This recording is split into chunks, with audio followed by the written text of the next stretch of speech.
Hello, good afternoon. My name is Morganon. It is time for more acing this attorney business. Oops, that's the wrong one. Where it seems... Oh, I never did the borderless thing. Stand by. There we go. We heard from a familiar voice, and by which I mean we saw familiar subtitles. Because there are no voices.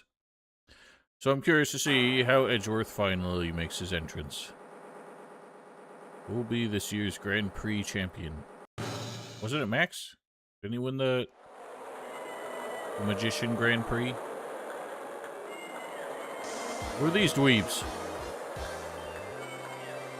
They're like the most knockoff Power Rangers I've ever seen. Just like another... Oh my god. The man was Banana Hammock. Is this like gonna be the new Steel Samurai or something? The winner of the 3rd annual Hero of Heroes Grand Prix is me. Hey? Who split the moon?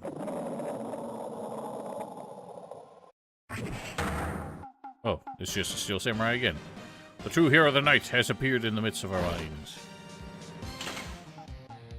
Oh, in our midst. So this year's Grand Prix goes to this fantastic warrior. The Nickel Samurai! What a bitch, you're only worth a nickel. A bad jamming ninja, looks like this title will elude you again this year. Okay.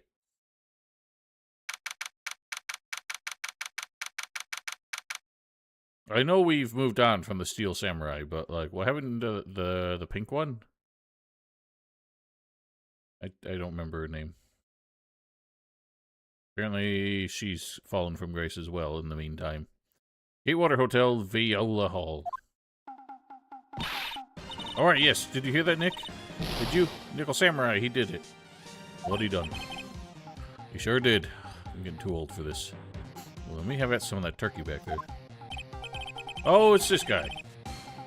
I guess you're not completely disgraced and off the face of the earth after all. I know we did exonerate you, but... going through that ordeal tends to put people into retirement, regardless. Proud of the guy for doing the series justice. So the person everyone was cheering for. I guess he got the prize? Yep. You know who we're talking about, right, Pearly? The Nickel Samurai. Why would they choose nickel of all things? Why not, like, platinum? I mean, you lose the alliteration by doing anything that doesn't start with an S. And I don't know any other metals that start with S. I only watch the educational channel's Kids Masterpiece Theater. Who's taking care of her, by the way? Because her mother's in jail. Okay, that's it. From now on, it's a Nickel Samurai. All the kids watch it. You like the Nickel Samurai too, Mr. Nick? Can't say I do. Nick's an old fart. How dare you? I'm like 25. He's not allowed to watch it anymore. That's right, but I do like Kids Masterpiece Theater. I didn't know you were so young at heart, Nick. You're the one who just called me an old fart. Mr. Nick, you're a grown-up. You're not allowed to watch it anymore. You're supposed to act your age and have interests that match. Very important. I'll give it a rest, Pearly. Looks like I made the right choice in inviting everyone here. Glad you're all having a good time. It's like a dream. Too bad for the Jammin' Ninja, though. I see you lost to the Pink Princess. That's her name, Pink Princess. Warrior of Little Oldie Tokyo. Thought this just might be his year. Oh, hey, did anyone else think that the Jammin' Ninja looked a bit different today? Oh. Well, he's probably gonna be the murderer then. Different? What do you mean? Or he was the murdered. I wasn't carrying his bright red guitar. But you're right. Strange you walk around without his signature guitar. Even stranger that it's so signature, yet you never notice its absence. I never understand these people in these shows. Anyway, Mr. Powers, thank you very much for tonight. Oh, it was nothing. I owe you one, so it's just my way of saying thanks. Nick, come on. It's time to get going to the lobby. What? I want to eat first. Post-ceremony stage show is supposed to start real soon. And then I heard there's going to be a press conference after that. Press conference? He's gonna make a speech about winning this year's prize? Well, not exactly. Something about the Nickel Samurai confessing something. Oh boy. Confessing sounds pretty serious. Why would you confess after you won? Nick, come on. You don't want us to be the last ones there, do you? I don't really care. Why me? The show doesn't even start for another 20 minutes. The willpowers... They seem to struggle to, like, find new, I don't know. Maybe, I guess, nah, I'm thinking the wrong thing. They just, like, they're reusing a lot of characters from the first game. Which I guess makes sense, because they are fan favorites. Lion bit off his head. How is Acro's brother? He didn't bite off his head. He, like, chomped down on his head and probably, like, snapped his neck. What's Will Powers doing now? He's not acting anymore, right? Thank you very much for inviting us today. No, it was nothing really. Guys like us don't come to a place like this very often, so I thought I'd invite you all. Oh, we're about to find out. What have you been up to lately? Well, since the Pink Princess successfully wrapped up last month, I've been on a kids' exercise show. I wore a rabbit mask over my face. Okay, so he is still acting. Still really sorry about all the headaches I caused you that time, Mr. Wright. Oh, what's done is done, so let's forget about it. It's still so weird, the way he holds that handkerchief. Like, under his chin. Makes it look like he's wearing an ascot, like Edgeworth is. Alright, we know all this. That's just a... what do you call it? Spark notes for anyone who didn't play the first game. Too bad you look scarier. People know you're a real softy who's good with kids. Thanks. Can't believe they're gonna make a movie based on the Nickel Samurai. Can't believe it either, but it's for a different reason.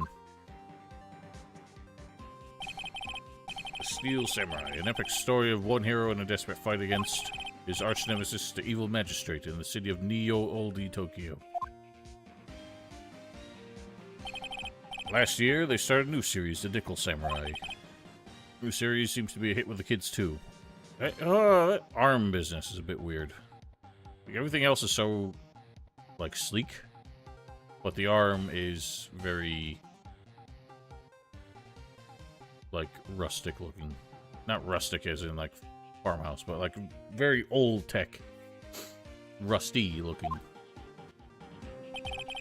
Really attached to the Steel Samurai as a show, so I was hoping that maybe I'd get the chance to do something in this new one. It's too bad. It would be awesome to see you with a new actor, Matt Angardi. Super popular right now. Ungard. So Pearls doesn't know who he is? I don't know who he is. The Nickel Samurai versus the Jammin' Ninja at the box office. Jammin' Ninja? Who's that again? The guy with the guitar, we were just talking about him, you dumb shit. The hero, duh. The symbol is the bright red guitar he's always carrying. Ninja is always carrying around a bright red guitar. How does that even work? Oh, he jams. Oh, it's an acoustic guitar. I thought it was gonna be like a flying V or something.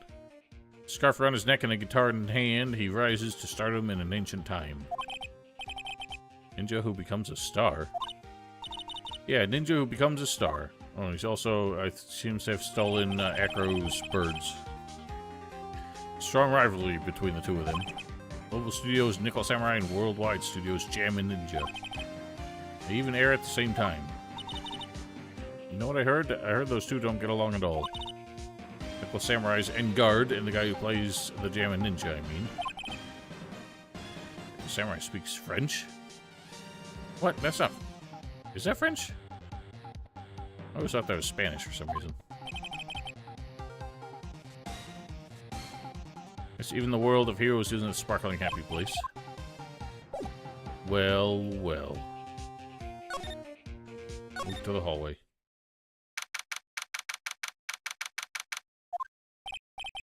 What's with this place? Looks like I stumbled into Oz or something. What? It's just some decorations and some flowers.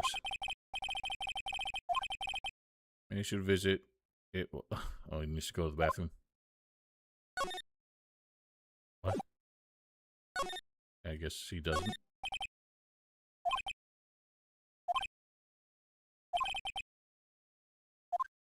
Okay. One corridor. I'm guessing that's a jammin' jammer.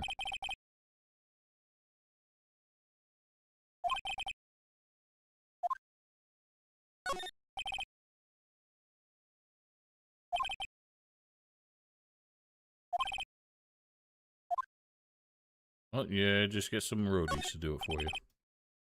To Mr. Engard. Oh, no, this is Engard's. What? No, Engard's on the right. Jammin' Jammer's on the left. I already forgotten his name.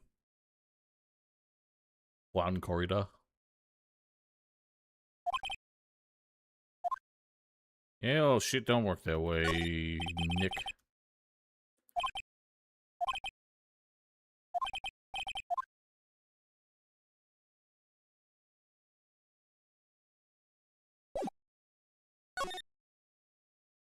Is it not supposed to move?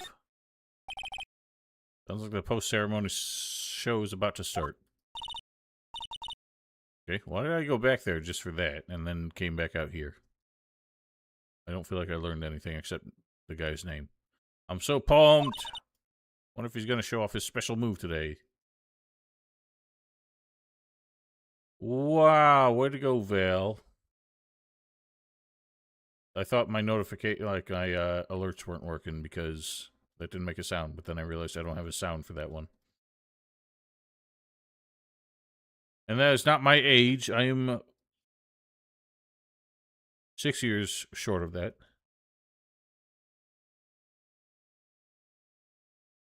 Dear God. If he's gonna do a special move today, Nickel Samurai Smelting. Well, if you made a nickel, I don't think you want to be around a smelter. Whoever smelter dealt her. Actually, what I'm interested in most is a press conference. I mean, the big confession that Nickel Samurai is going to make after the show. So what is it? Don't you know what it is about, Mr. Powers? Well, I'm not the Steel Samurai anymore, so I have no idea. Bah. I guess you're all going to the press conference, then? Yeah, of course. That's the case, and here, take these tickets so you can get in. Need tickets to a press conference? Thank you very much. Well, let's get going to the lobby. Look, it's over this way, Mr. Nick. For great justice. Away.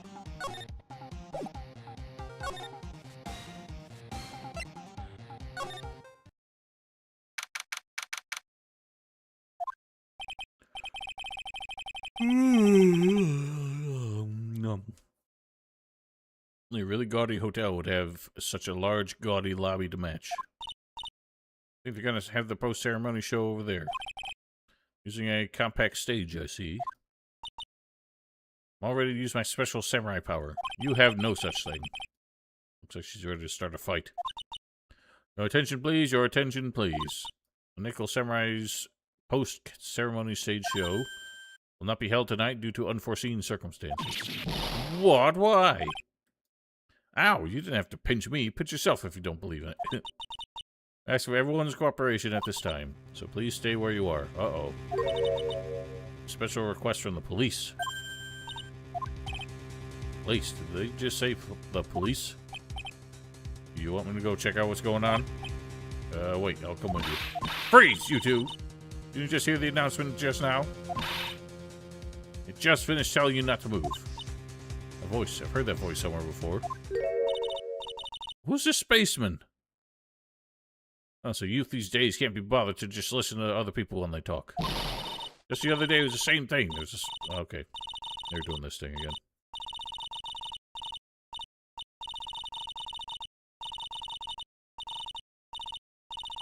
Just hurry it up, will you? What is on his chest? It looks like it's like a tape. Tape reel or something. Just non-stop chatter. Can't be. Miss Old Bag? Really? Why is she in a spacesuit?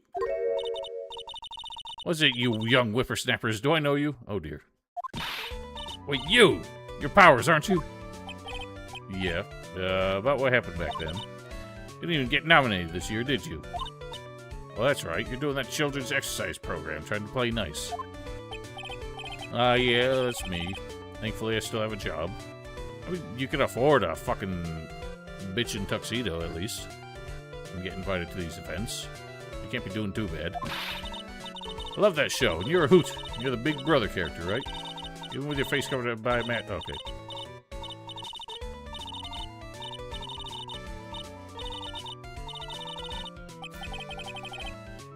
What are you doing here? Look at my uniform and tell me you can't tell I'm a member of security. I could not. Why is your gun like a party favor, and why are you in a spacesuit? That outfit. Annoying noisy brats get the blaster. At least she's having fun. So, old guy, what are you doing here?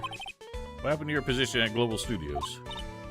That old place, well, since that incident, they've been letting people go. When they cut the security team, I got the pink slip. What incident? What did you do? I didn't do anything, you youngin'. Don't you remember that incident a year ago? When this lady got on the witness stand...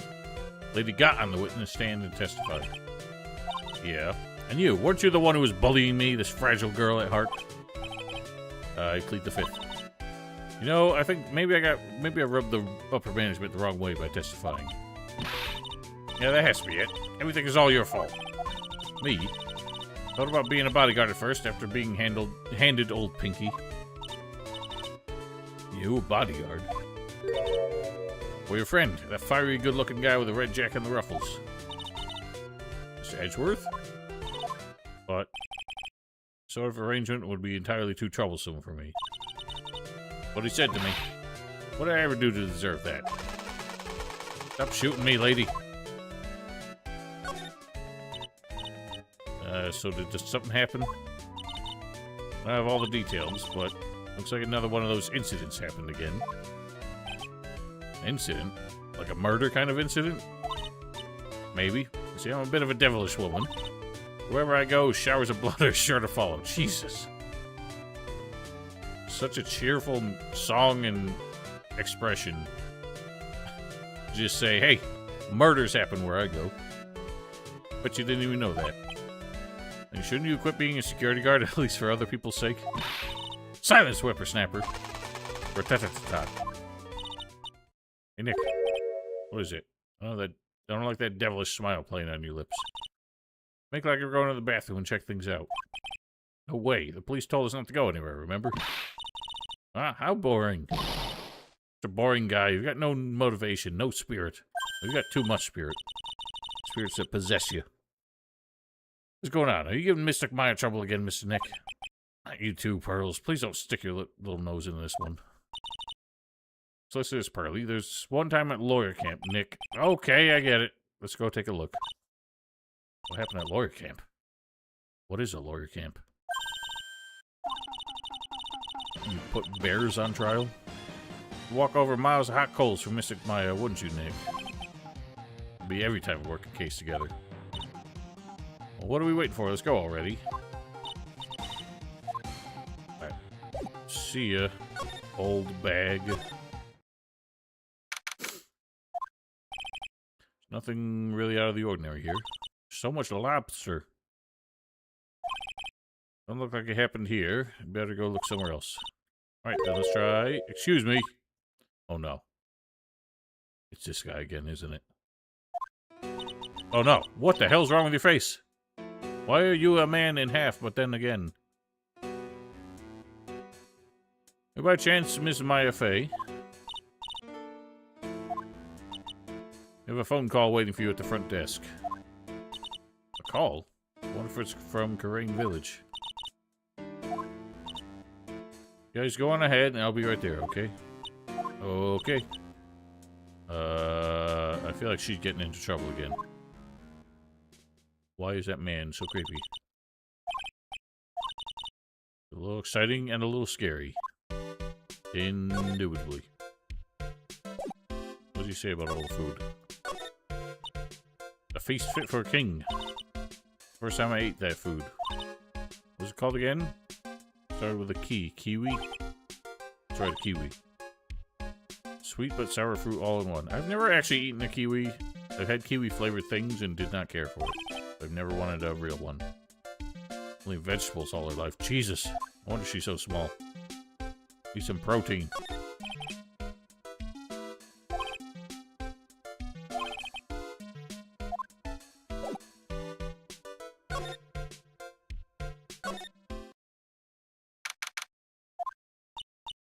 I told you! I get people the info they want, which means I've got a right to know. Nope, don't care who you are, pal. We're still investigating, so you can't go in. It's your problem. Just you wait. It'll be all over the morning paper. Scruffy detective's secret scandal revealed. You'll see, I'll get you back. By the tone of the subtitles, I presume that's a lot of heart again. These two sound pretty serious. Southern accent can only mean, yup. Hey, Wright! Kinda sick of seeing that face. Gotta be real. The massive teeth is just really off-putting. Come on, do a gal favor and tell this cop I'm just doing my job, and I've got rights. Hey, you! Detective Gumshoe. Hey, pal, help a guy out. Tell her that only the police are allowed here. It's a scene of a murder, so she should leave this up to us bros. A murder? Shoot, me and my big mouth. So yeah, I knew it. My gut instinct told me so. I always trust my gut. A murder, it said, and that's what it is. A genuine murder. Oh dear. Hey, wait. Yeehaw, murder of a big star, no less. Oh man, I'm in trouble now. Oh man. What has happened? Detective Gumshoe, a murder? No, that's not it. I got my facts mixed up there for a second, pal. Mr. Nick? That person, the Nickel Samurai? Huh? What do you ask? Well, Mr. Meyer was rooting for him, so... Wasn't the Nickel Samurai that got bumped? Actually, the Nickel Samurai is the one under the suspicion of doing the bumping. The guy that died was this hero named the Jammin' Ninja, pal. I suspected as much. He'd be jamming in the sky now. That woman with a big puffy hair that looked like cotton candy. I mean, Lotta. She was there at that time. She was there that time too, right? When Mystic Maya did that channeling.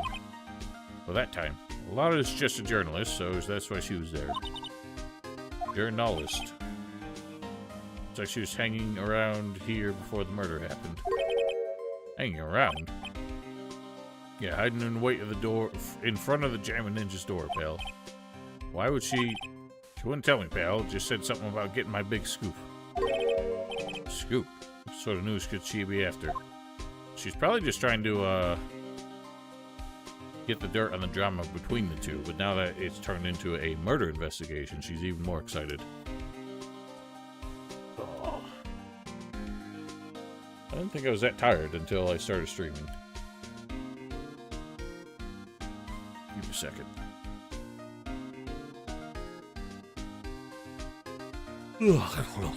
Had to get that one out. The victim was a Jammin' Ninja. Mr. Jammin' Ninja. He's on a really popular rival TV show to the Nickel Samurai. Why is he just got the longest straw in the world sticking out of his mouth? Is that gonna be a rose? He looks like he's supposed to be like a suave fellow. Victim was the action star Juan Corrida. Trying to figure out the pun of his name, if there is one. One corridor? What is that? I don't think that means anything. A huge push and rode the express train to stardom. I mean, even I know who he is. Yeah, even I recognize his face. I don't. I ain't never seen it before. Heard lately that Matt and guards been taking the wind out of his sail. Telling you, pal, as far as who's popular, those two are hogging all the limelight. Guess there's no space for Mr. Powers at all, huh? Poor guy. Mr. Engard, that's a Nickel Samurai, right? Yep. I mean, no. You gotta say it with more oomph. The Nickel Samurai. Alright, whatever. Anyway, so now that Juan Cordo's gone, that means Mr. Engard is the whole stage to himself, would you say? Wouldn't bet on it, pal. You can't have that happen, you know. What else? Associated with bullfighting. Engard for fencing. Okay. So, it's just like French versus Spanish. Well, the fencing is a Not just a French thing. I guess en garde's a French taunt.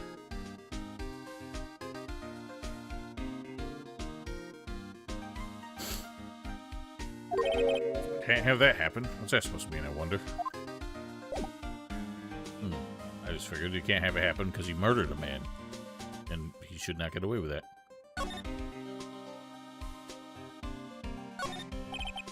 Piece of paper taped to the door that says Matt and Gardy's room.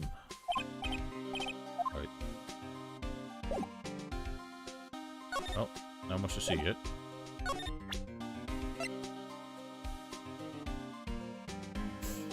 Why is this in my evidence?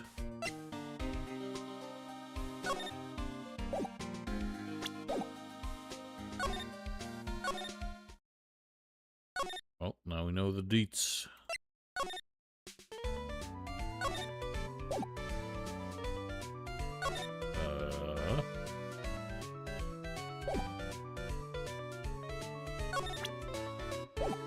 Oh, right. You're forgetting about the stupid profiles. No, no, no. I'm doing everything wrong.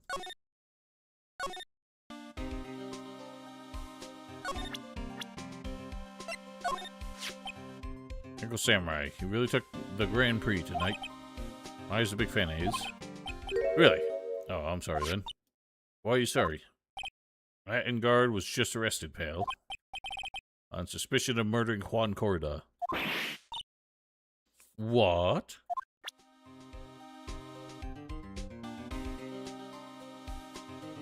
What? Every time I see someone say, what? I want to play that. Normally I resist, but now I have a minute. Well, well. How was Mr. Engard arrested? Sorry, pal, but that's not something I can tell you. We just started the investigation, so we don't want any leaks. I put it up a few weeks ago, I think. Just, again, because of this game, it kept reminding me of that.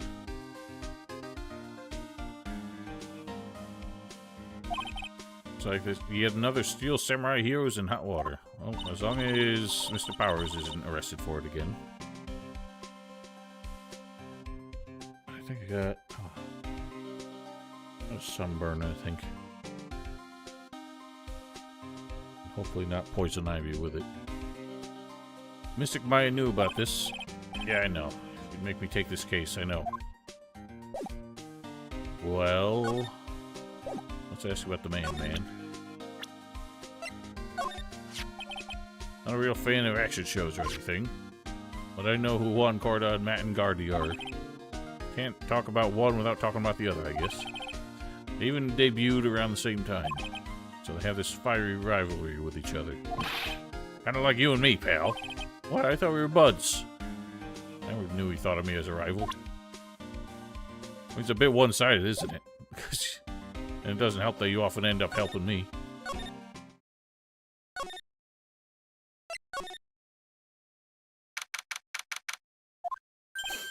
Hey, so what's going on, Mr. Wright? Looks like Juan Corda has been killed. What?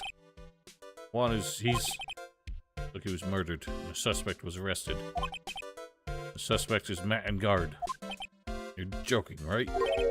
Nope. I just arrested the Nickel Samurai on the suspicion of murdering the Jammin' Ninja. Oh, not again. I feel sick. Again? About a year ago, something happened just like this, Pearl. Still can't believe. No way. No way Matt would. What's Mr. Powers got in his hand? Well, before I forget, this is for you, Mr. Wright. Got this from the bellboy that came by earlier. Radio? For me? But why? I don't know. All he said it was for Mr. Wright, the attorney.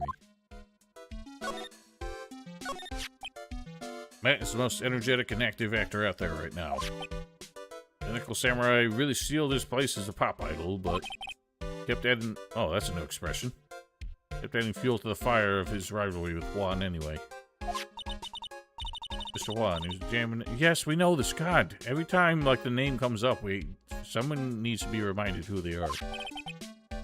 two would butt heads over everything they could think of.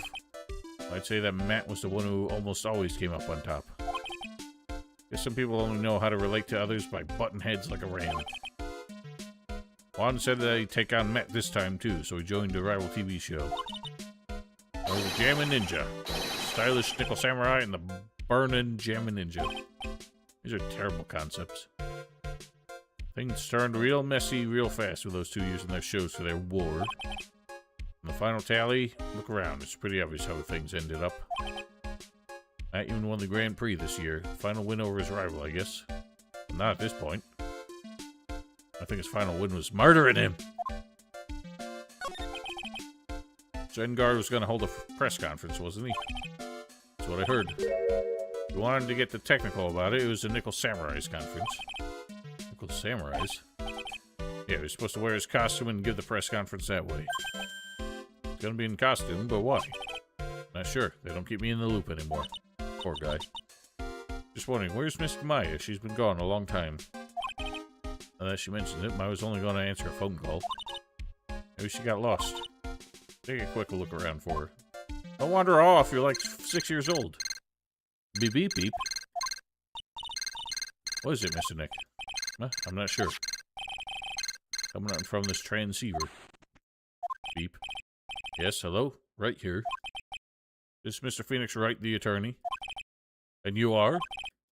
You don't need to know who I am. I'm pretty sure I already know who you are. I think you have other things to be concerning yourself with, such as... Help, Nick! Mr. Maya! Maya. So, Mr. Wright, wouldn't you agree that the more important issue is the fate of this girl? Her fate? Does he mean what I think he means? Maya, where are you? Are you hurt? Come now, don't fall apart on me yet.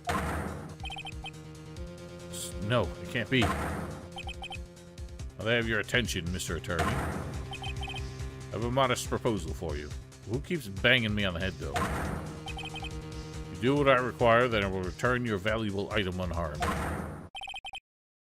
What was this called again in your fancy lawyer terms? Kidnapping for ransom? Yes, that's it. This is a kidnapping.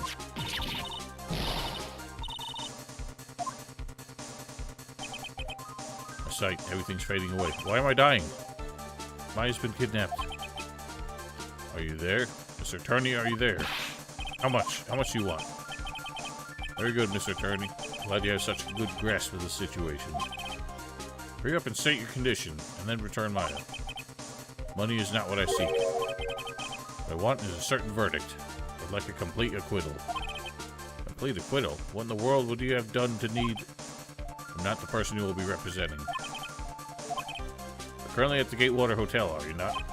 I know that a murder has just taken place there. Juan Cordo was killed, and the suspect is Matt and Guard.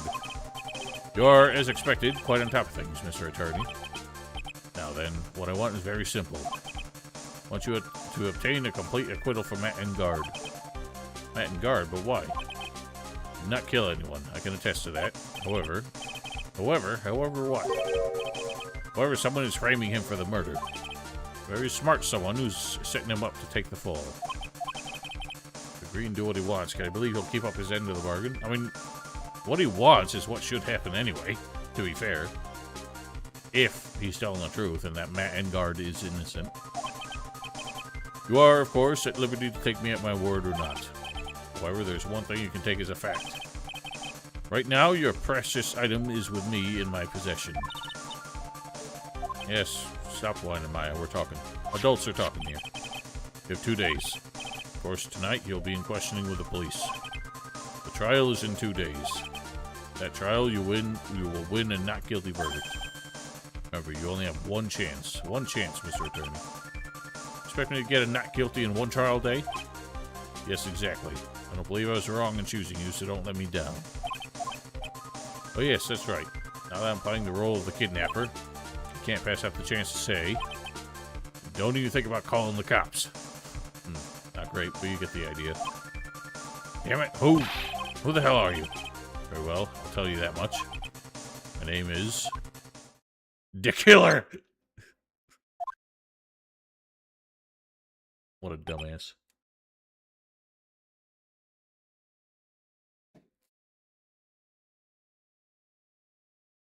I'm just trying to think ahead. If that's not... I feel like if that was, Edgeworth, Phoenix would have recognized his voice. But I'm also wondering... He's conspiring with Gumshoe to some extent. We know that from this phone call yesterday. But... Is Gumshoe, like, completely in on it? Or is he being misled? Also, there's no, like, supports on those stairs. Those things would look... They look very flimsy. Mr. Nick, where's Miss Maya? She's been kidnapped. It's all my fault. If only I'd gone with Mystic Maya. Not your fault, Burroughs. Well, Mr. Wright, I think we should tell the police what's going on. No, we can't do that. If we do, who knows what will happen to Maya. Mr. Nick, what about the detective we saw earlier? Detective Gumshoe. Yes, that's it. Wait here and I'll be right back. Alright, I'll take care of Pearl while you're away. What? Ransom? Shh, not so loud. Ransom is a complete acquittal for Matt and Guard. Wait, the deal is for complete acquittal for Maya. Complete acquittal in exchange for Maya, you mean? This means that Matt and Guard is obviously not the killer, pal. No doubt about it. That's not obvious. It's just what he's telling us. The guy said that Mr. Engard is innocent. Really believe what a kidnapper tells you, pal? I see, has a point. If Engard is really innocent, then why the kidnapping? On top of everything else, there's all the evidence we keep finding. Forensic team's been having a field day back there. Strange. There's so much evidence that it feels like something's wrong. Yeah, it's called framing. It's too much evidence. Is that possible? Actually, didn't the kidnapper say something about Engard being set up? Anyway, looks like you won't be leaving here tonight, pal. Sit tight and cooperate with the investigation. Tomorrow we can start yours. Alright. Isn't there another way? Also gotta be careful about pushing the kidnapper the wrong way. You're right. So this is interesting if they really hold me to only one trial. One trial day? Why is it so important that it all happens in one day? Whew.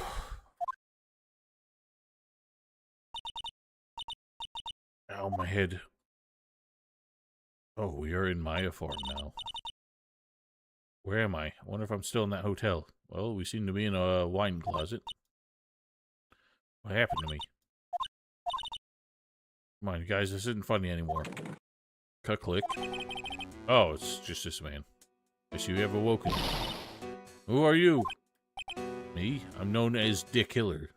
The Killer? You mean like an assassin? I'm too young to die. Don't worry. You're not my target, for now anyway. Nick, where are you? Help me. Yes, that's right. Only one person can see you now, and that is Mr. Phoenix Wright. What? Nick's gonna save me? Calm down and be a good girl. Think of this as a business transaction. Business transaction? Going to contact him now. I hope you'll cooperate and play your assigned role well. What's gonna happen to me? Nick, Pearly. Okay, so this is the radio call he just made. Sis? Ain't no sis helping you unless she takes over. This Mr. Phoenix Wright, the attorney? Yes. You've heard all this.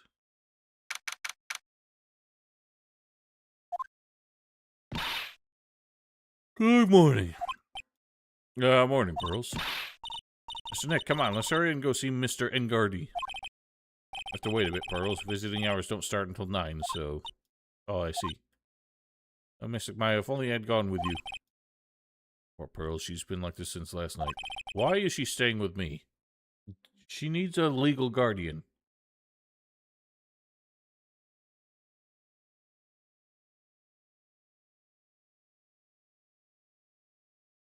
Managed to get home somehow yesterday evening. Thanks to Detective Gumshoe gently holding her by the hand and leading her here.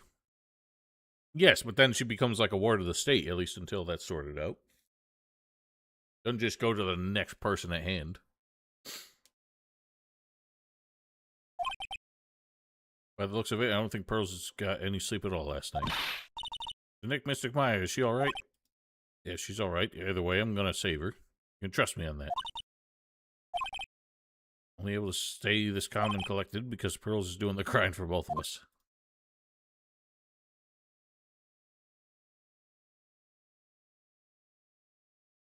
Yes, but now Maya's in jail. I don't think Phoenix has any like legal not authority, but you know what I mean. You know, I think I need a coffee. I will be right back and we will proceed with this.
What to do? I have a thought. You're gonna represent Mr. Engard, aren't you? Yeah, I don't really seem to have a choice. What if he is a real murderer? What would you do then, Mr. Nick? Would you fight to get a not guilty for a murderer to save Mystic Maya? Earls, let's talk to Mr. Engard first, okay? We can think about all the bad things we want, but it doesn't change a thing. Yeah, you're right. I'm sorry, I can't stop thinking about it. Earls, you're really worried about I wanted to say Mystic Maya, but it wasn't in the subtitles, so I just stumbled over the word instead. Really worried about Maya, aren't you? I don't have anyone else left in this world. What do you mean? My family's all gone. Your family?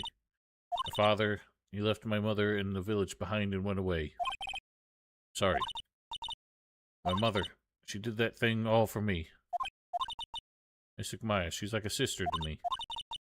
She's all I have left in this world. Damn. Girl's got a hard life, and her mother tried to make it so much better for her, but ruined it instead.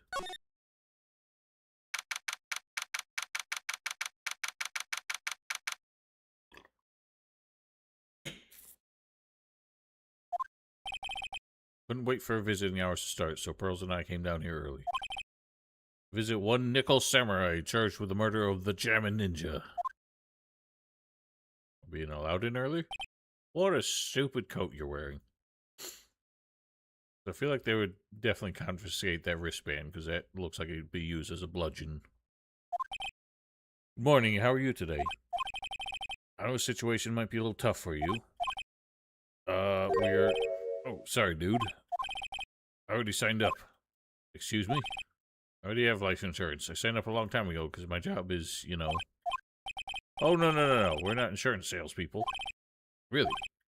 Dude, I really don't need that right now either. Fire extinguishers, I mean. This building isn't my house, so... No. We're not here to sell you fire extinguishers either. I'm a lawyer. My name is Mr. Phoenix Wright. A lawyer? Well, you're not supposed to have phones in prison, in jail. I have to ask my manager, okay? Nickel Samurai sure is a strange person, isn't he? I think strange is an understatement. It looks like he's supposed to be like an 80s rock star. He should be the Jammin Ninja.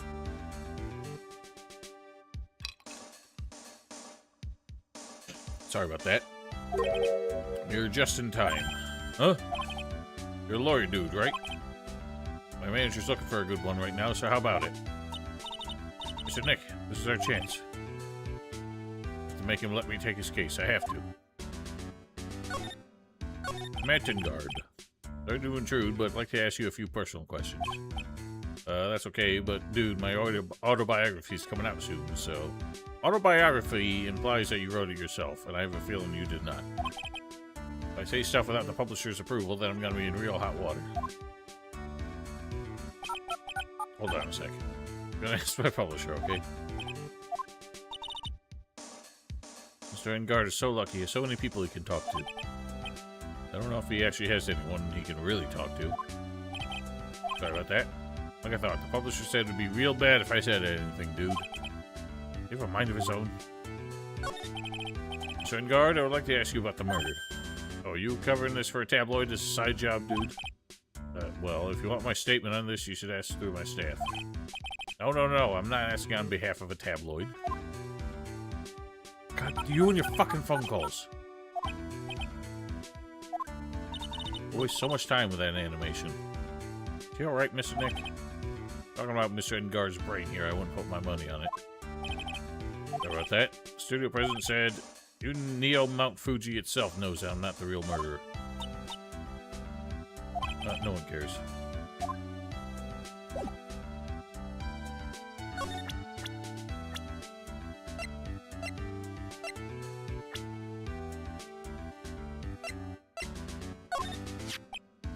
Yeah, I'm such a handsome devil.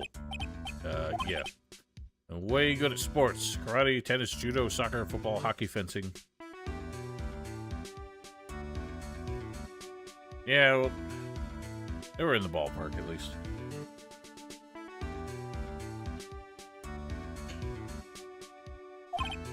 Dude, it's no wonder I'm so popular. Yeah, you're also good at sitting in a jail cell, Mr. Popular. Man, it's too bad he's dead. You killed him. That's the most logical conclusion, don't you agree? Dude, what are you talking about? You're making a huge mistake. That's such a mistake, then why did they issue an arrest warrant for you? Hold on a second. That's the guy in charge of this place, okay? Stars sure know a lot of people, don't they? What if this phone even really gets reception in here? I guess you're right about the warrant after all. Ladies and gentlemen, I believe we might be making for some progress here.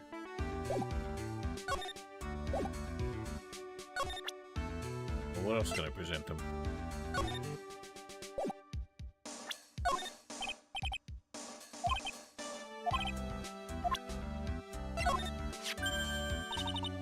So Nick, what are you gonna do with that?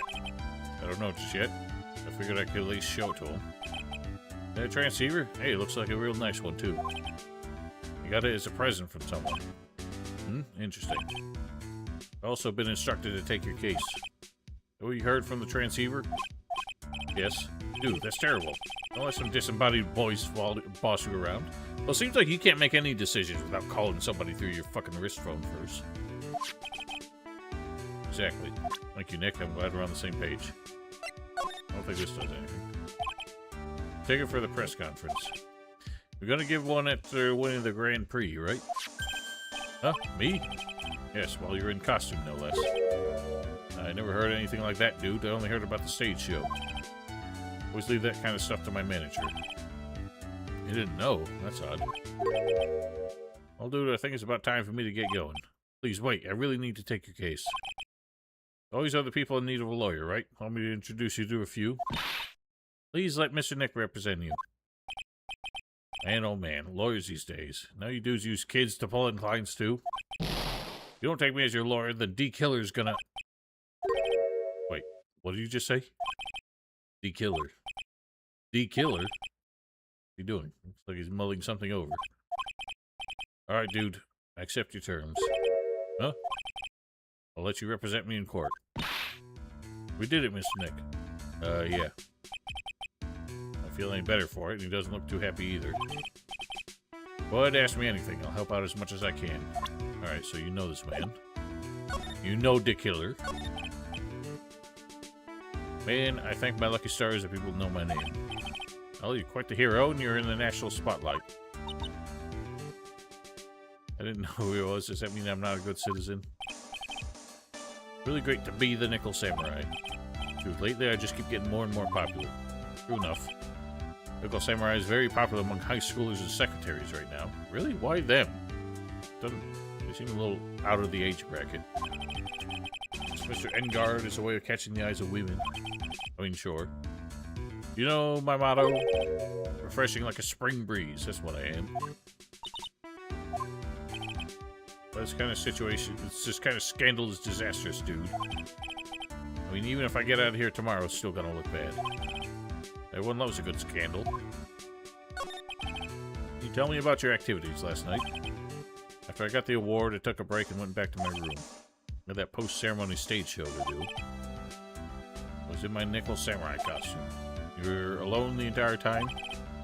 My manager was running around being busy, so yeah. Because of the press conference you were supposed to hold after the show. Told you, dude, I have no idea about any press conference, alright? Strange, I thought the Nickel Samurai was going to confess something. Anyway, when I was leaving my room, that's when I noticed it was kind of noisy. Mr. Corda was already dead at that time. Yeah, that's what I gathered anyway from my manager. Getting together, this dude can't do a thing on his own. That's when the detective in the green coat showed up. Searched me, and then out of the blue, the dude arrested me. About you and the victim, Mr. Juan Corda. What sort of... It's got nothing to do with anything, dude. Man, with that face of his, you can't even tell he's the same age as me. He wanted to try and make a German ninja movie, even though we all know it would fail. Nickel Samurai still won in the end, right? Yeah, I took the Grand Prix by storm. Why would I, the winner, have any reason to kill the guy anyway? Dude, you'd think it would be the other way around, you know? I mean, yeah, it makes a little bit of sense. You know why you were arrested? Yes, maybe my full body search went badly. Did they find something on you? Found a button for the Jammin' Ninja's costume. Button? I don't get it either. It's caught in the pleats of my samurai pants, or hakama. Ah! I really think someone planted it there, though. I'm serious. Wonder if that's what really happened. This is about all I'm gonna get out of him. Mr. Nick? Yeah? Let's ask one thing. Let's test Mr. Engard to see if he really is innocent or not. We can do that. You use this. Maya's Magatama. Don't be able to hide any secrets from you, Mr. Nick. I'm sure of it. I get it. Mr. Engard, I'd like to ask you one more question. Please answer me honestly. What is it, dude? Did you kill Juan Corda? Please put the phone away and answer this question yourself. Alright, just so we're clear, dude. I didn't kill anyone, and that includes Juan Corda, okay? No psyche locks.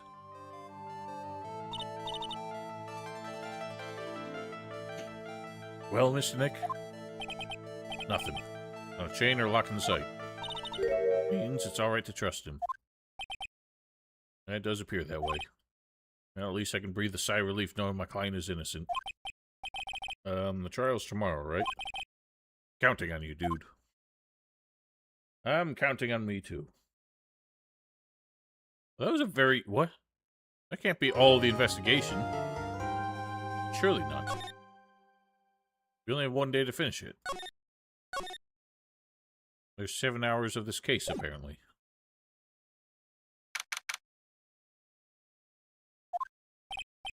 Well, at least we were able to get Mr. Matt Engard as our client. Okay, so it's just the same day.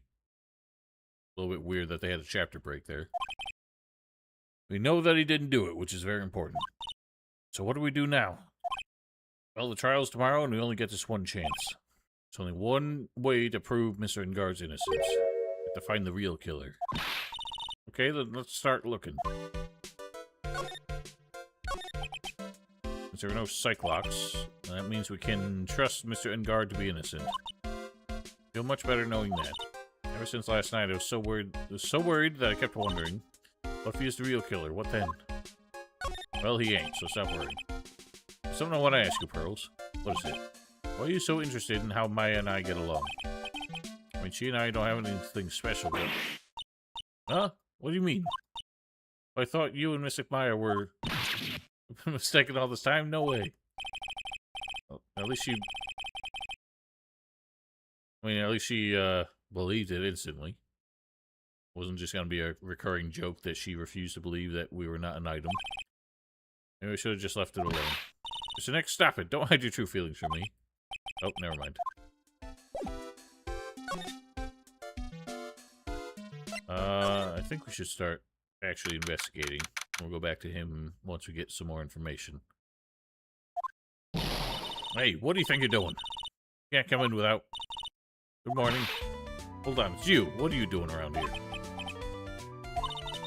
I heard poor Juan was killed. Is that true? Bad rerun is what this is. Another steel samurai doing the most evil of deeds. No, that's not entirely... I'll have you know that I was a huge fan of Juan's. Of course you were. Why do all the stars I'm interested in drop one by one like flies? Always been that way. Ever since I was... Oh, yes, here we go.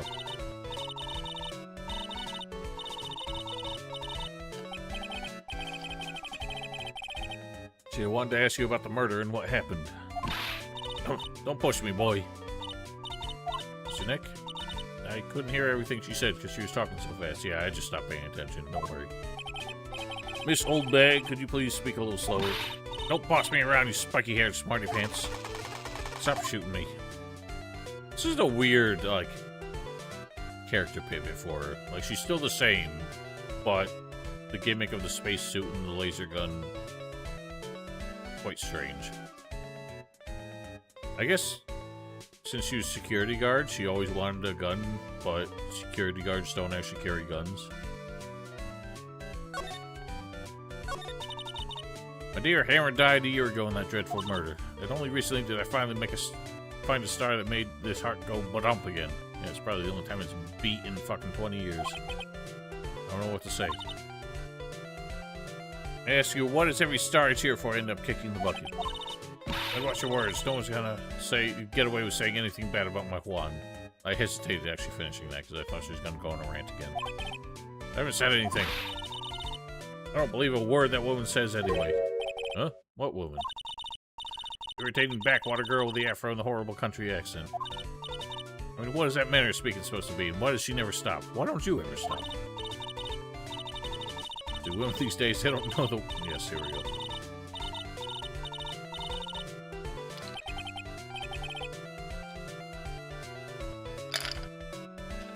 Pearls, are you thirsty? A little. Okay, I'll go get you some juice or something. Hey, you paying attention? Youngins these days. Guessing Miss Oldbag heard everything from Lotta. I want to ask you about what happened around the time of the murder. I don't know anything about that. I was just here getting ready. Getting ready for what? The show, of course. Well, and the press conference afterwards. Cue mysterious music for the magical press conference. Anyway, I don't know anything about the murder. I see. But talking about what I saw, that's a difference. That's different. I saw it very clearly. Eh? Saw the most important moment of the night. What you witnessed. Most important moment? You don't mean... So now you treat me with the respect you disrespect the... disrespectful child. When you speak to your elders, you should always be more polite. The kids today. Tell me what you did. Please tell me what did you see? Bonk. Oh, she don't want to say. God damn! Murder last night was gruesome, wasn't it? But then, what murder isn't?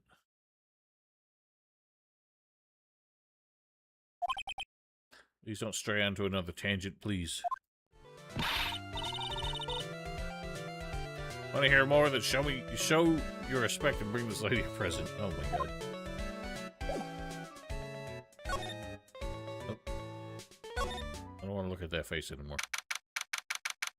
Oh, they never cleared out the food? Hotel staff and police are running around like a bunch of headless chickens. I wonder if we can do any investigating of our own in this kind of atmosphere. Oh, gotta roll up the sleeves and try, I guess.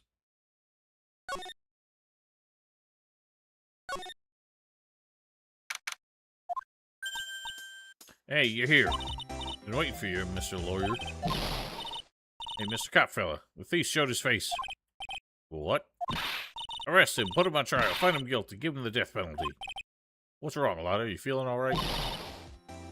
Looked here, there, and up and down the mountain, but it ain't here. Why don't you just hurry up and give it back to me, you creep? What are you looking for? My camera! My lifeblood.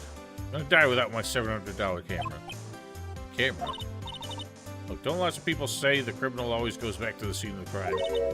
But looky, here you are. Here I am, faced with a lot of trouble. Haha, badumtis.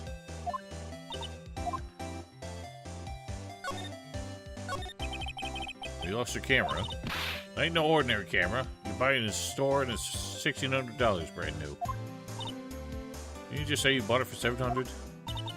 Had a nice long talk with the guy at the store, about 5 hours, I reckon.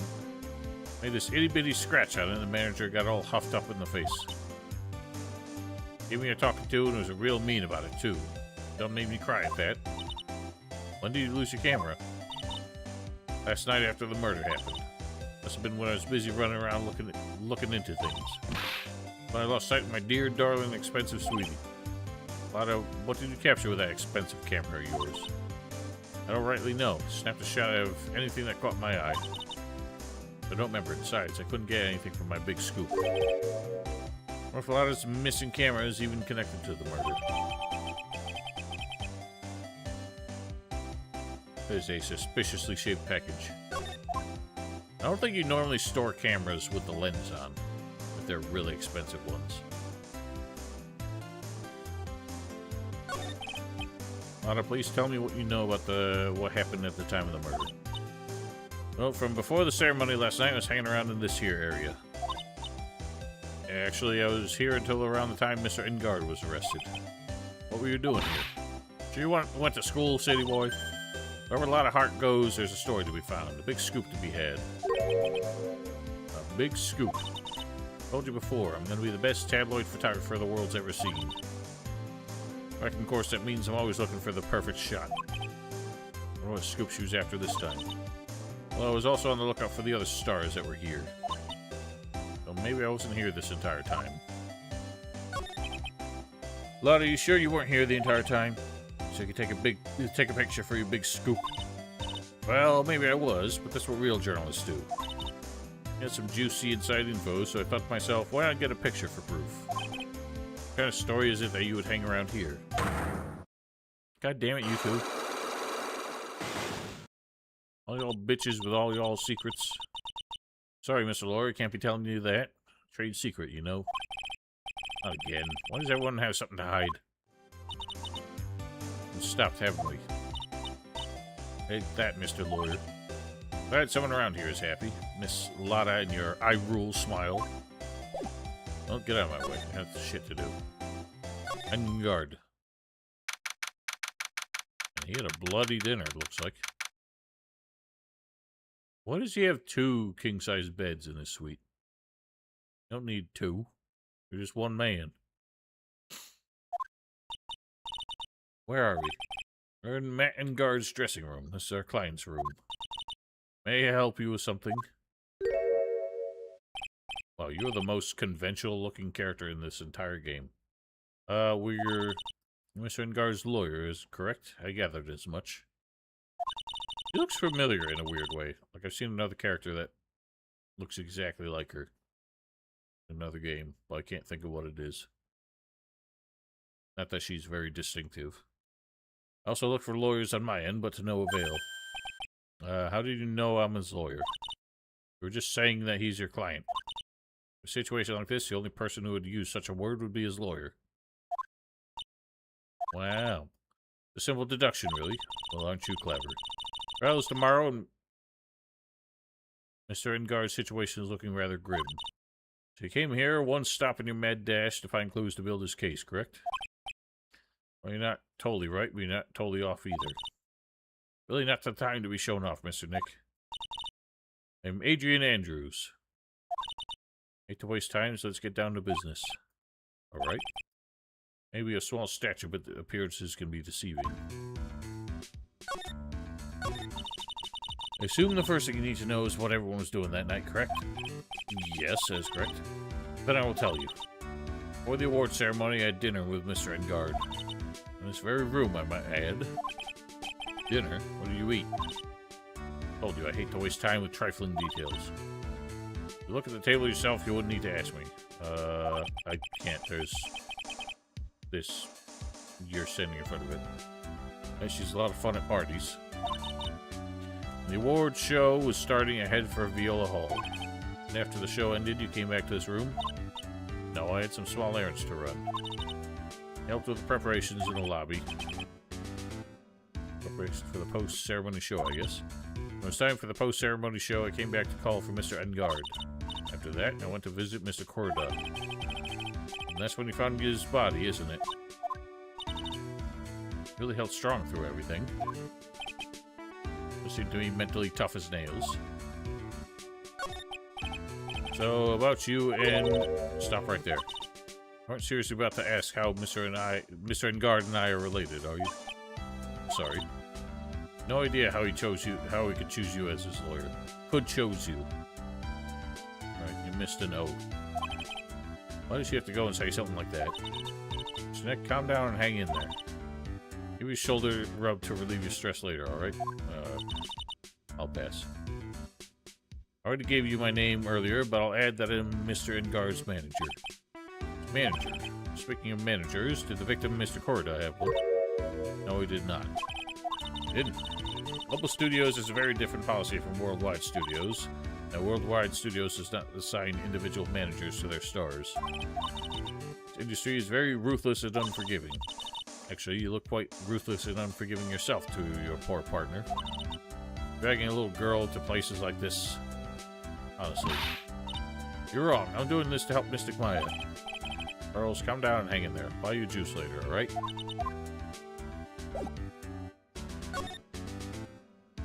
Okay, looks like you probably had some, like, prime rib or something. I assume those are some kind of pastries in there.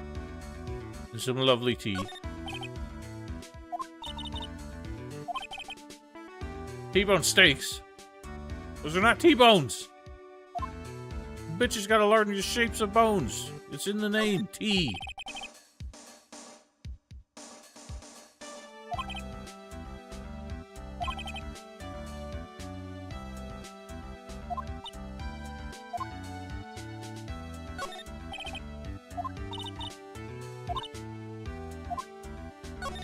Oops.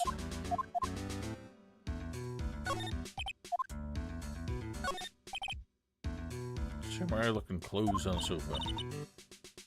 Happy? Well, how happy is it?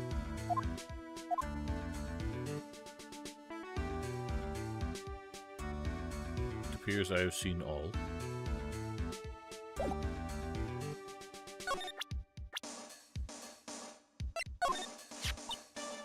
I asked to become Mr. Engard's manager. It's a pleasure to manage with his nice disposition. So Engard does seem like a rather weak-willed man, always doing as he's told. Always saying my manager, right, Nick? I don't think I've heard him say that more than once.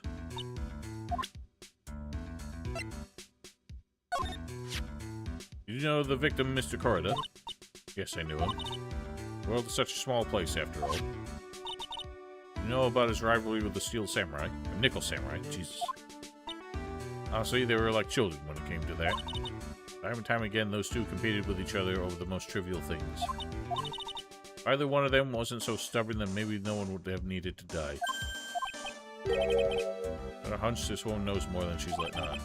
Must know why Juan Cordo was killed.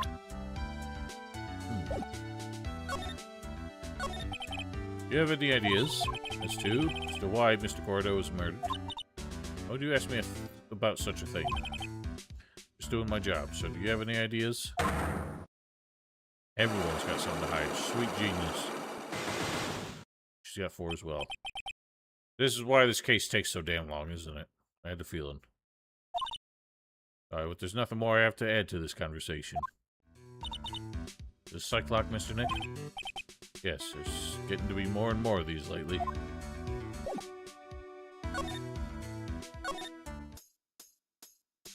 Get out of the way. Why has he got so many bears?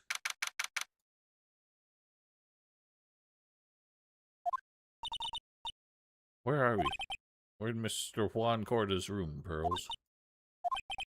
The victim, which means this is a crime scene, too. Oh, it's you. So, what's happened? The kidnapper. Has he contacted you again? Not yet. Probably won't until we would Mr. Engard's acquittal. You doing okay, pal? Hanging in there? I just want Maya to be alright. We don't have a lot of time left, but I'm gonna help you as much as I can, pal.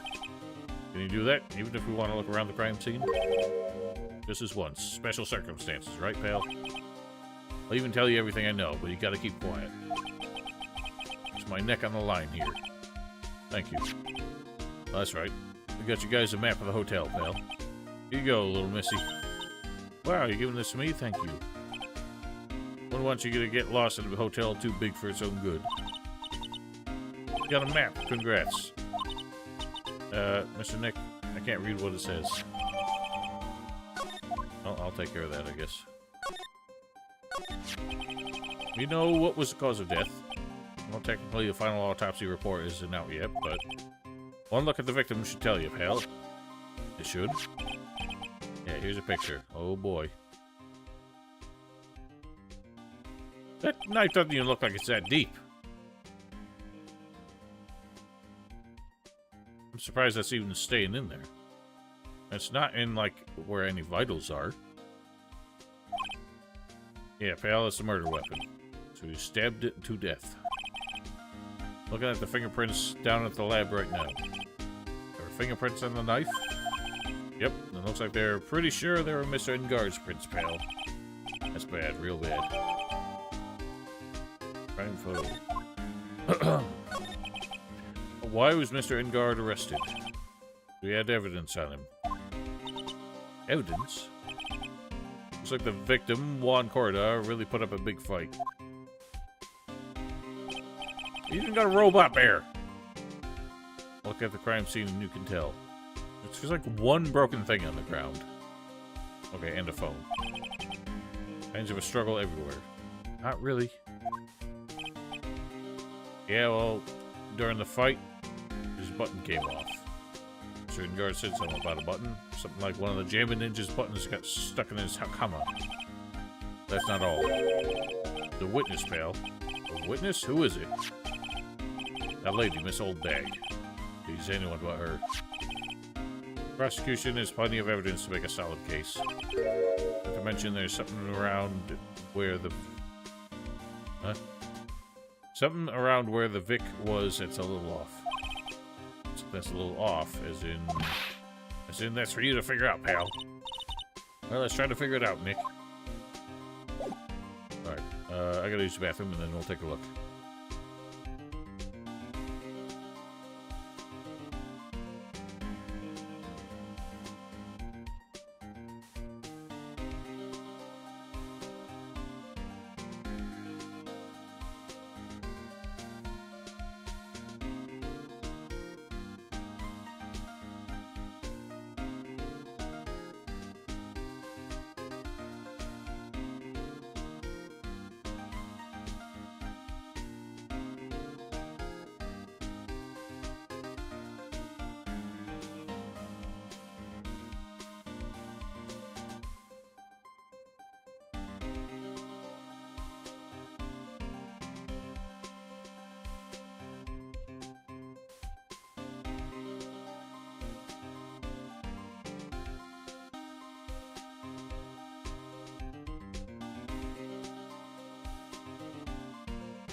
Number one, the reason I had to use the bathroom is because I've had like 2 liters of water since this morning. Number two, the coffee helped because I actually do feel more awake now, so eat it.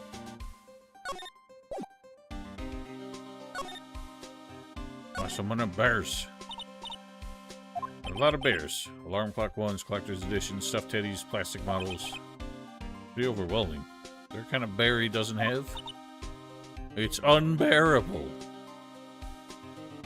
Even a few in the trash can. I have a feeling this guy didn't really like bears. Poor teddies. Hard to bear with all these problems. What? Why am I invoking Mo? I don't think I want to bear with the trouble the last case caused me.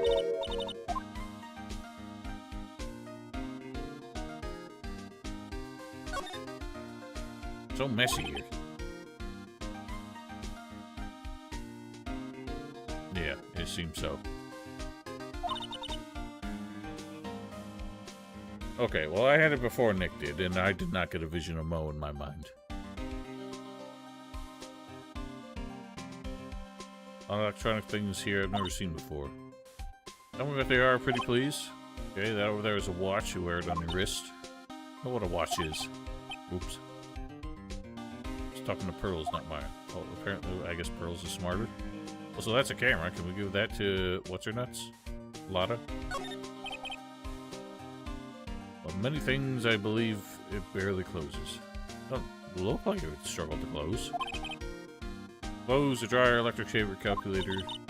All stars packed too much like Mr. Corda? Apparently so. But you see, you just have like a massive rice cooker on the ground or something? Corda had dinner last night. Bottle of tomato juice. A lot of food at the award show last night, but I wonder if the stars had gone on stage only after eating a meager meal like this. I mean, yeah, looked like he looked like he got the smallest steak of the bunch.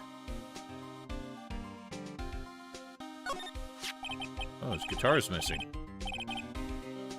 Guitar case, I guess. A little beat up, but still usable. Strange, the guitar's not here. Maybe forgot to bring it to the show? Mistook Maya. She said the bright red guitar was Jammin' Ninja's signature item. That's true. Guitar case is wet, but it's only wet on top of the lid. There's no water inside the case. This is water, isn't it? Huh.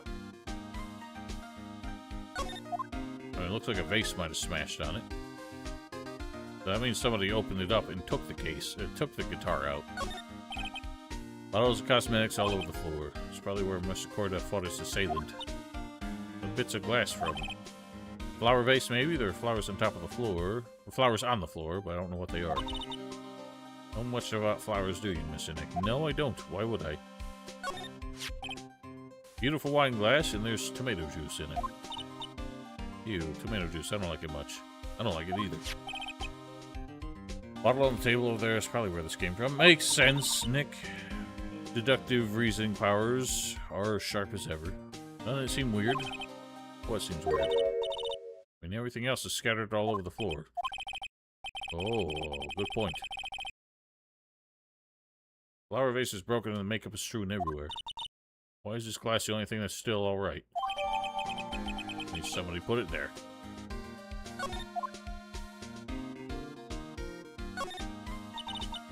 That's a bed, right? Yes, it's big, but it's a bed. Mr. Nick is so soft. Big beds must be a rarity for him. Well, don't lay on it. This is a crime scene. Okay, so we found what was suspicious. Oh, it does stuff for me. I mean, more specifically, it does stuff if I don't drink it, which is make me feel like shit. Too little.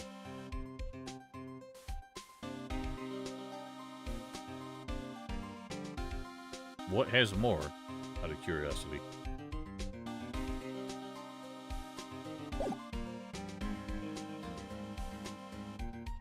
Oh, mate, I've never had it. Energy drinks have, like, as much caffeine as coffee.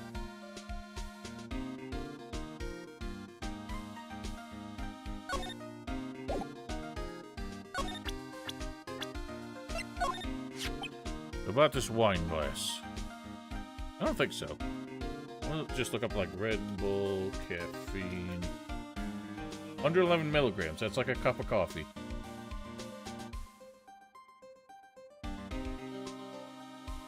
Yeah, a cup of coffee average 95 milligrams. So it's like a little bit more. But that's a 12-ounce can versus an 8-ounce mug. So coffee's still technically more by concentration. I think what energy drinks usually have is guarana, which is like a slow-release caffeine. So that's what makes it work longer. But about this wine glass. So you noticed it, pal. The whole crime scene was a mess, but this glass was the only thing that was untouched. You noticed that too, Detective Gumshoe. Oh, actually, Miss Von Karma noticed it first. Yeah, Pearl's noticed it before me, too. Hey, wait a minute. That mean Von Karma's here at the hotel? Yeah, she's around. Man, you're gonna be so much trouble, pal. I mean, I think you're gonna be in trouble, too, if she knows you let me in here. Especially if she catches you in here. You can bet the instant I see her, I'll be running a 1,000-meter dash. Uh-oh. When the killer calls. Oh, no, that's his, phone, I guess. Miss Von Karma. Oh, goodness. Hey, excuse me for that. Whenever I hear that sound, she pops out of nowhere and whips me.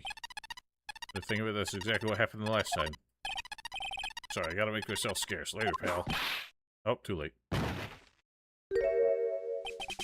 At last, you reveal your true nature, Mr. Phoenix Wright. Jolt. It'd be too much to ask for you to be nice to me for... My God. I run out of breath when I have to keep correcting myself mid-sentence that much. You're the type to steal information from pitifully hopeless detectives. Why did it look like she was whipping herself? It's very dishonorable of you. Don't you dare run away, you scruffy mixed trench coat. I didn't think the detectives of this country could be this pitiful. Wow. Detective, come over here for a second. Yow. This is just like flagrant assault. Even if you, like, the prosecutors have authority over detectives, this is such a hostile workplace. Well, yeah, because she was in jail in the second case. Wasn't in the first case. So she was only the assistant in the third.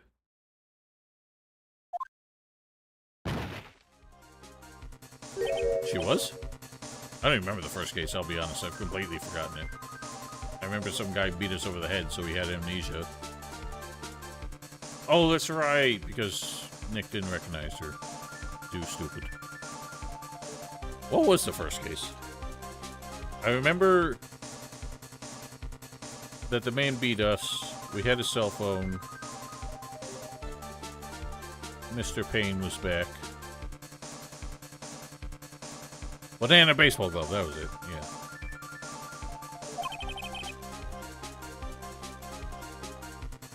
Right, it was like such a big deal that someone saw bananas. Now I've forgotten why the bananas mattered. I feel better knowing at least you're man enough to face your punishment. I'm so scared you just froze up on the spot. Mr. Phoenix Wright, you soiled my perfect prosecution record. I'll never forget that. This time, victory is mine. Victory is yours. Is that all this means to you? What?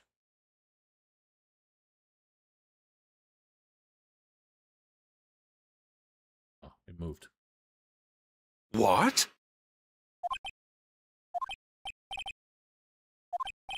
Come, Scruffy. The investigation briefing is about to begin. This isn't over yet. I swear on my family's honor.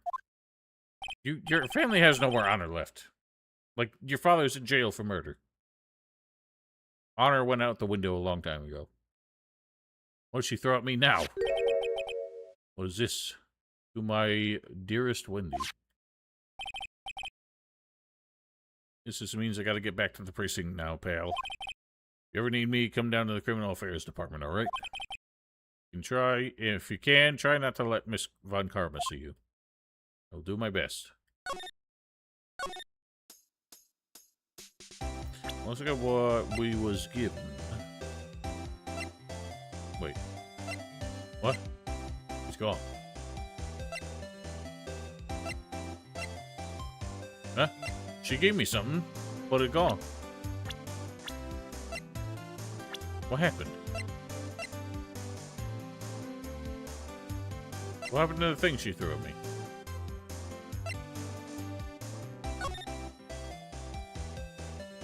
Okay, we know all this.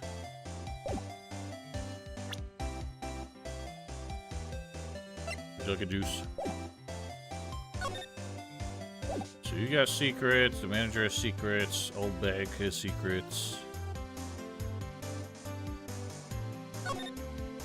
Your big scoop, you didn't give me any clues as to how we break it.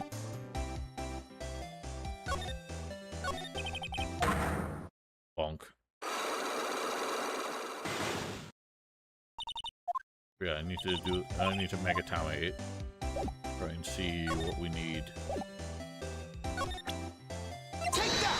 To break the locks.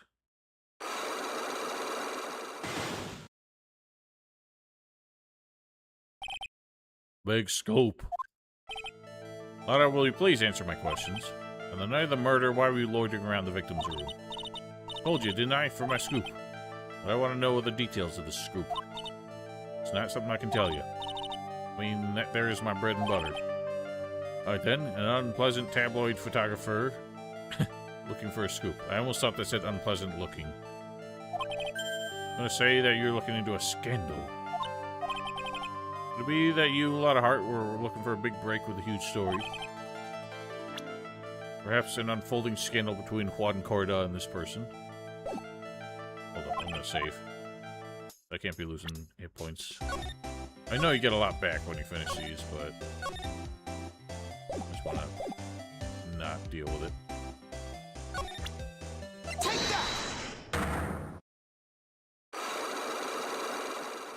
I don't think there's any single face in the game I hate more than that.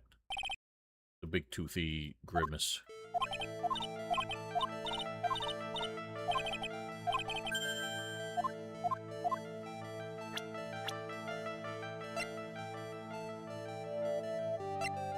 I mean, this is what makes sense. Who the heck is that? What do you mean? How would you not know who that is?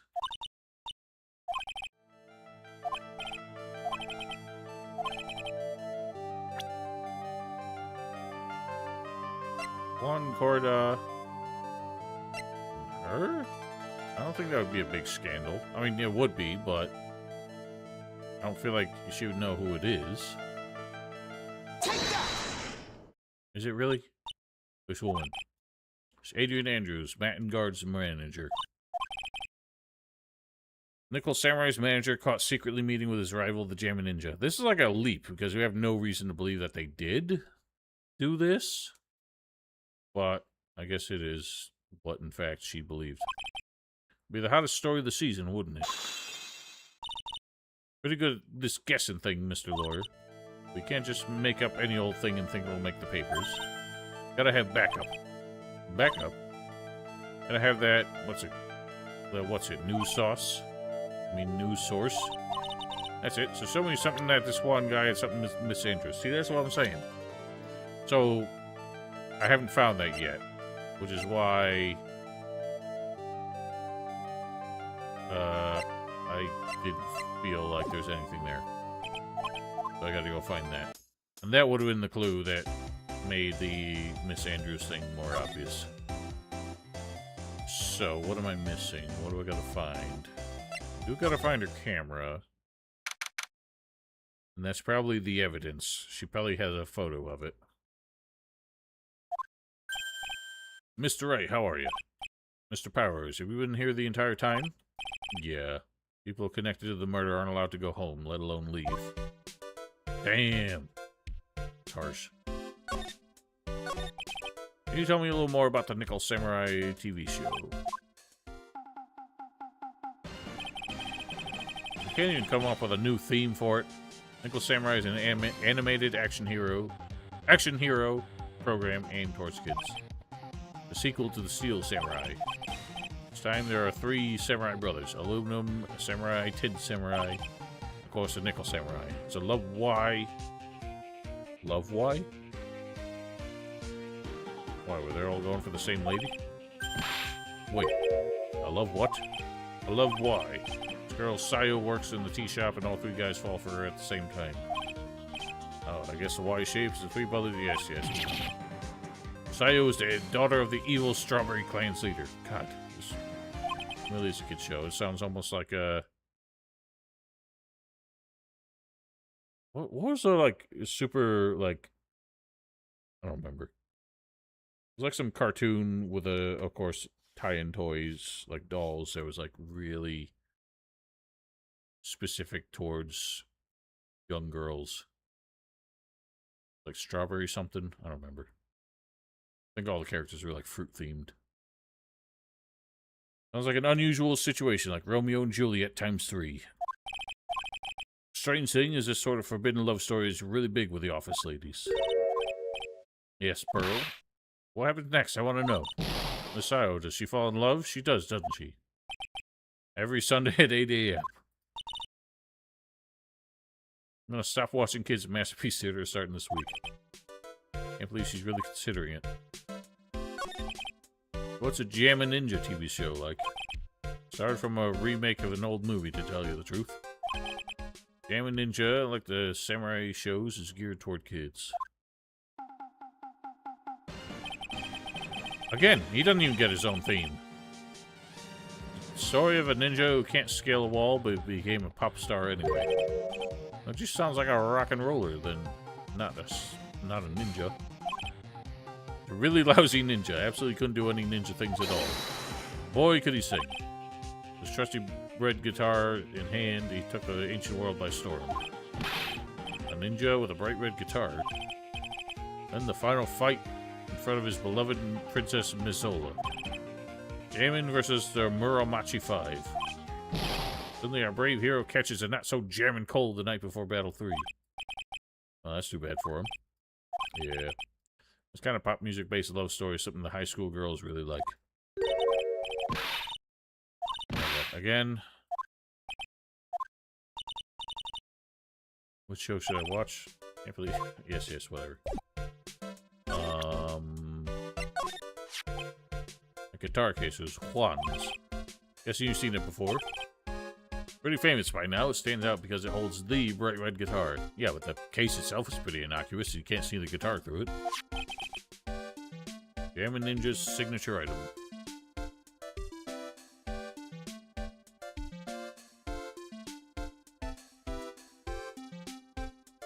Yeah, I mean, I don't remember any Saturday morning cartoons of that style that I watched. I was into more of the after-school cartoons. The guitar is so important, how could you forget it for the award ceremony? Does seem a little strange.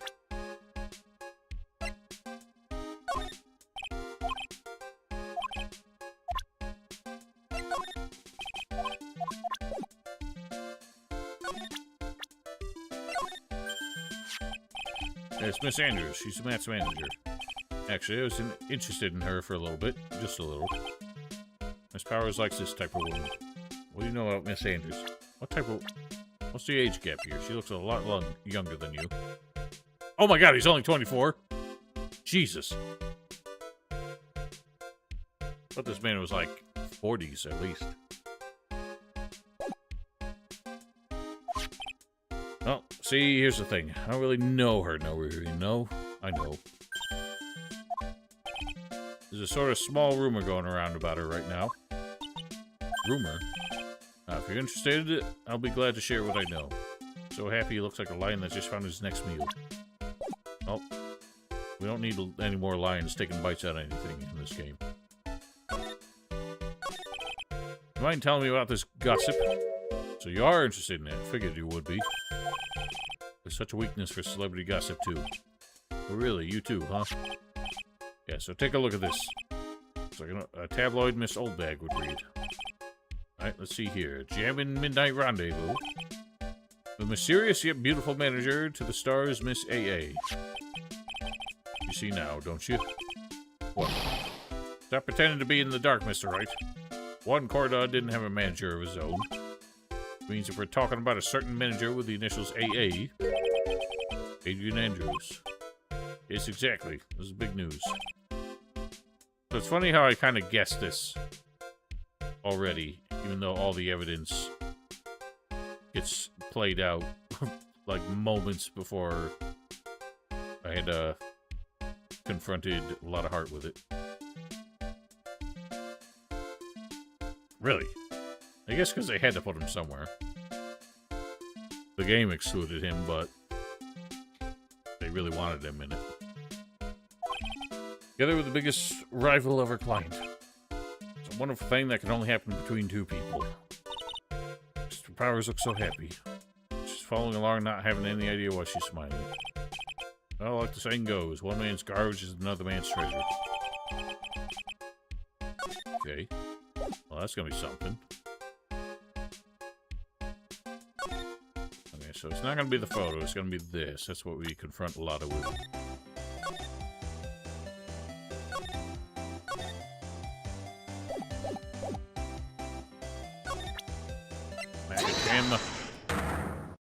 Macadam.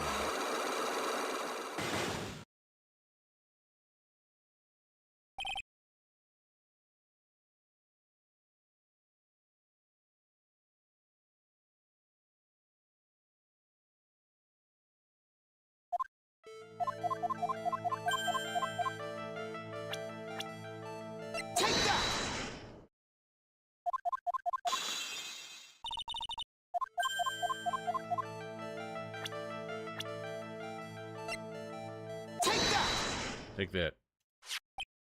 It's the article from a certain weekly tabloid. Jam and Midnight Rendezvous. The mysterious yet beautiful manager to the stars, Miss A.A. Miss Corda didn't have a manager of his own. More, his rival, Mr. Unguard's manager, Adrian Andrews. She has the initials A.A. Saw this article and then thought to take some pictures of them as proof. That's why you were looking around Miss Corda's room last night. Mr. Corda's, sorry. Wah!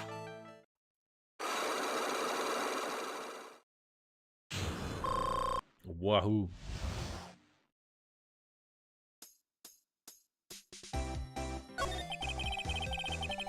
Ugh. You were looking at Mr. Corda's and Miss Andrews' affair, weren't you? You got it. I was going to get myself a scoop by catching him in a secret meeting. There's already an article about it in one of the old weekly tabloid magazines. No longer breaking news. What'd you just say?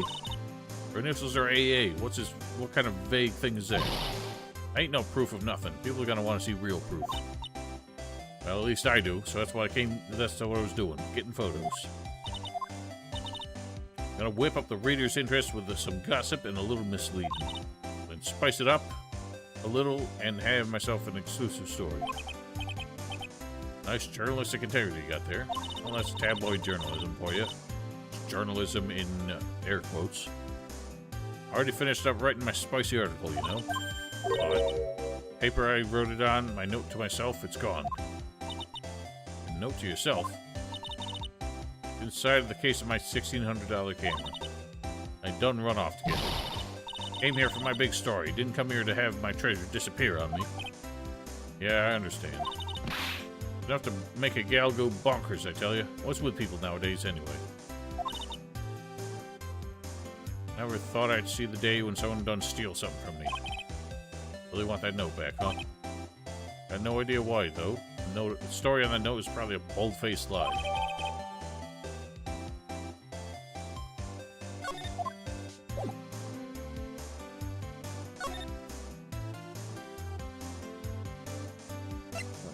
We need a present for old Bags.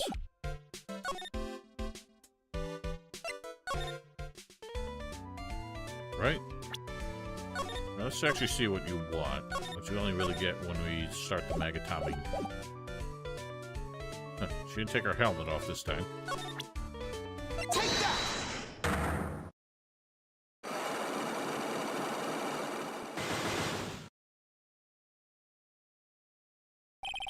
Oh, wait a minute. Wendy was on the note that was flung at us, wasn't it? I, read it, but it didn't stay in my inventory, so I don't know what became of it. Alright, I'll be honest with you for now. But please, tell us what you saw. But, oh, what a waste. Here I have a perfectly good chance to have a little fun at you young'uns' expense. I am a little devil, after all. Doesn't that imply you aren't a good person? Alright, I'll give you what you want. I don't know what she wants. Want tomato juice?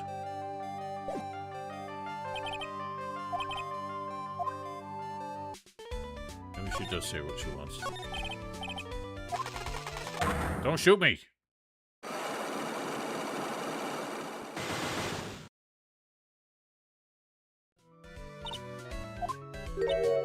You haven't given me my present yet. Let's see. I'll only tell you if you can bring me Juan's for autograph. Oh. Really annoying. I don't think she said that at any other point.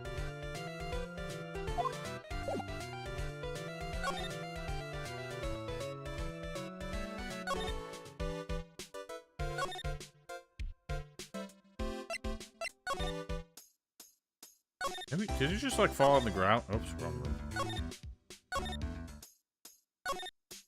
It just fell on the ground. I was supposed to pick it up.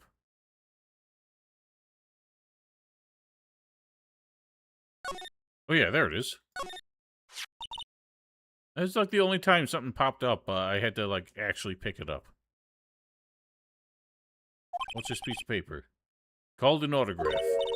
Autograph? Paper's got Mr. Corda's name written on it, so it's his autograph. Can't read it at all. Gosh, I've never seen writing that looks like this. A special way of writing called cursive. Look here. See how it says "to my dearest Wendy" in more normal letters here? It's a sloppy, unreadable writing. It's crazy and cruel to give this to someone.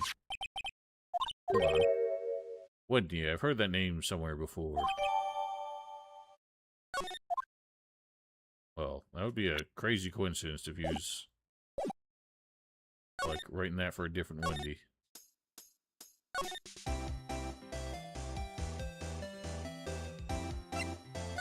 Oh, what? Every time the, like, names of locations pop up, I just blank for a minute. Nope, not that way. Take that! Take that. Take that!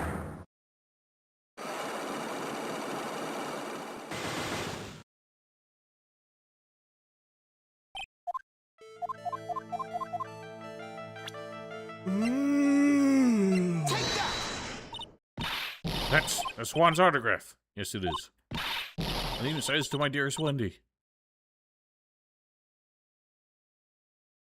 It's just... I don't know what it is. It's not just with this area. It's been throughout both games. That's me, right? Right? My name is Wendy Oldbag, so that Wendy has to be me, right? Yeah, you're the only Wendy that ever existed. Somehow I don't think Juan had this Wendy in mind. Please give it to me. Let me... Oh my god. Never make that face again. I can't have you... let you have it just like that. Yes, I know. Then how about an exchange? Please don't make that face. Oh wow, that broke all four of them. Okay. Oh no, 3.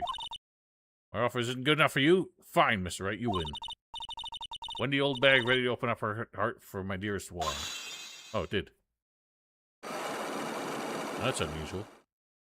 They were really playing up how hard that was going to be.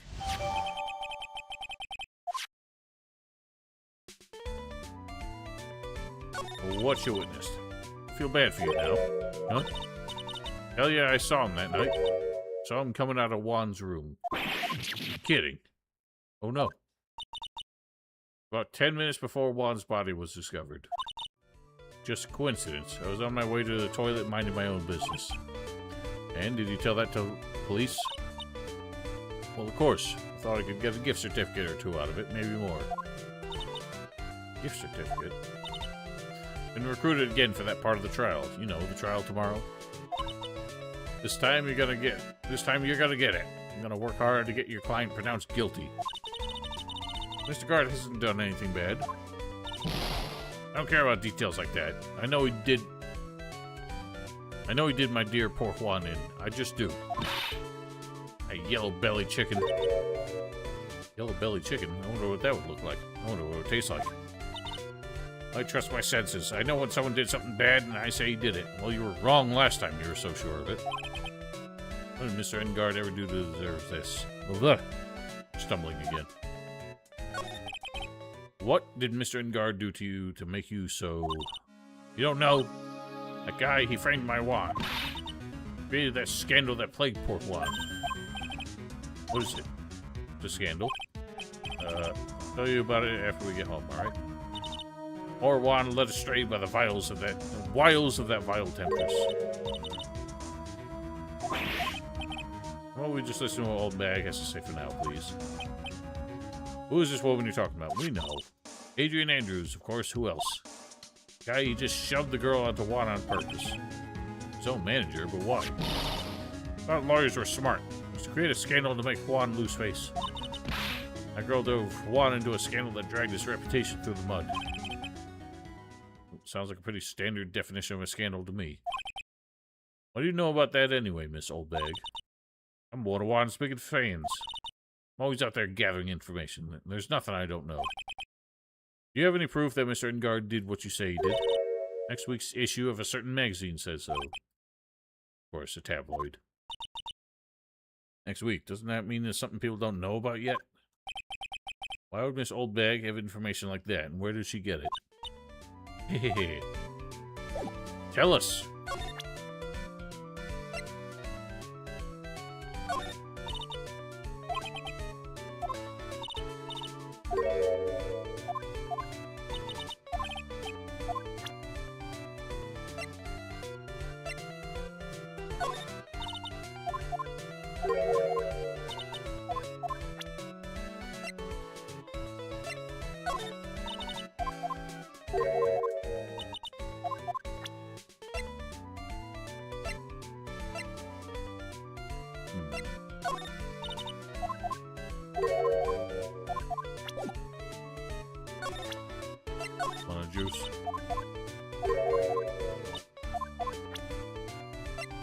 enough to break down Adrian Andrews herself yet.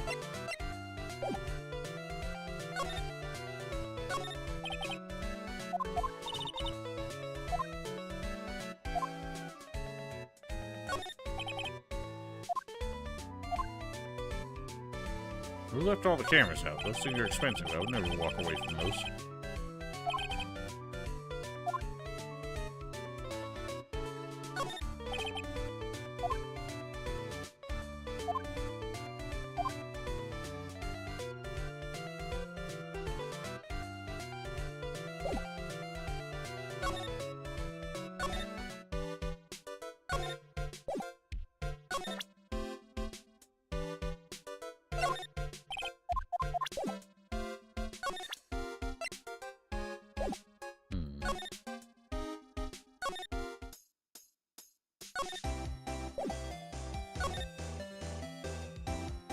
Maybe we talk to Engardi first. Kind of forget that we can go there. Right? Yes. Oh no, criminal affairs.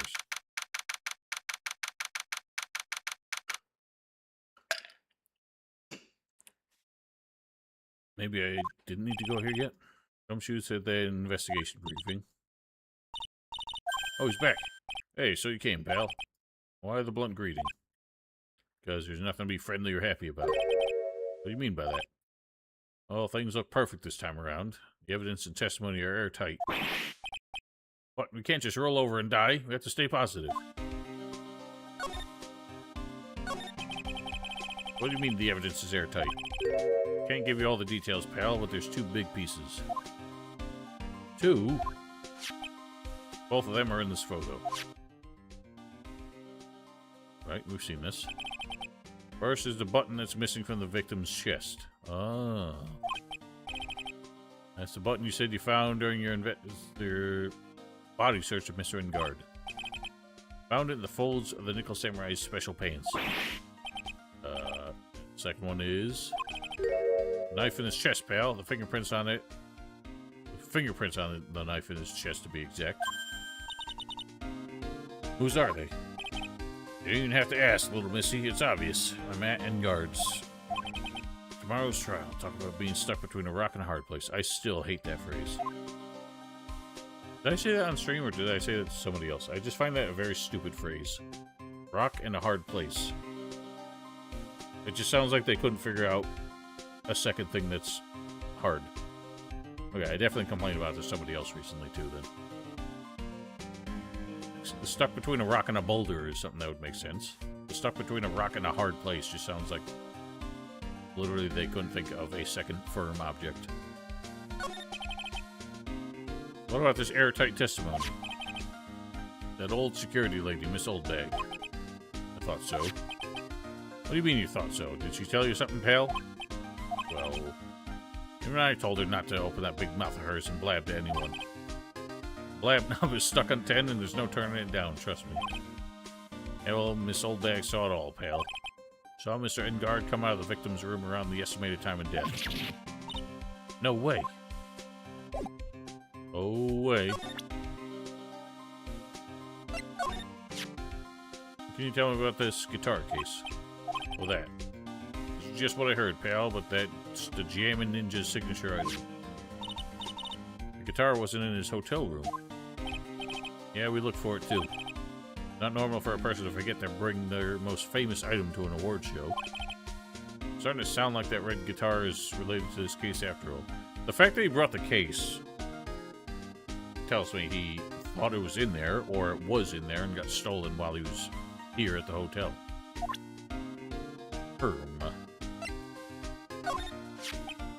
Pretty interested in this bit of gossip ourselves. Scandal with Mr. Corda, but why? Well, 2 years ago... Whoa! Jesus. That was a shocking frame. Woman committed suicide. Her name was Celeste Impax. Celeste Impax. Huh? There's something to that name, but I can't figure it out. Celeste Impax. Nope. No idea.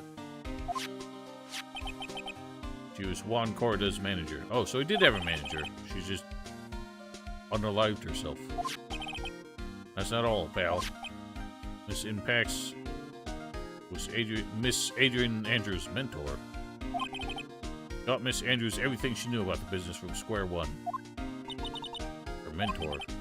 A woman who was both Mr. Corda's manager and Mr. Corda's manager and Miss Andrews' mentor. Would her suicide have something to do with this case? Want to know more about her, pal? Yes, please. She was the victim's manager and was also Miss Adrian Andrews' mentor. Been 2 years since her suicide, and now those two are linked again by another's death. Oh, God. I didn't even get to read that one. Sick of dealing with one foolish idiot after another. Miss Von Karma. Can't seem to stop allying yourself with the enemy, can you? I don't need a traitor in my midst.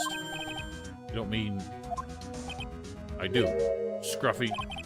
You have 30 minutes to get out of here. You are no longer needed. Goodbye. That's... Wait, please, sir. Quiet.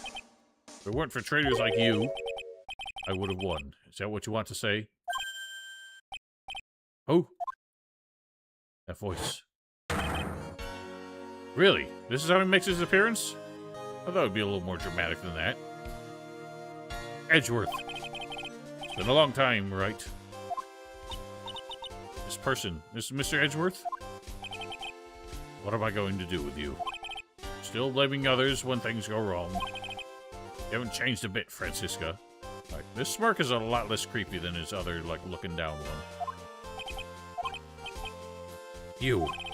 How dare you show your face to me without a shred of shame upon it? You soiled the Von Karma name, dragged it through the mud. You even ran away with your tail between your legs like the ill-bred dog you are. You talking about the Von Karma family creed? To be perfect in every way. Let's hear it, Francisca. How are things going? I hear you're having a rough time maintaining perfection in this country. You seem to be getting crushed under the weight of it all. That's why I came back. Keep your assumptions to yourself. I haven't given in yet. I won't lose. This case is mine. I'll never hand it over to you. Never. Again, it keeps looking like she whips herself. Mr. Phoenix, Wright. I will see you tomorrow in court. It'll be a clinical lesson on the meaning of total victory. Still the same wild mare she always was.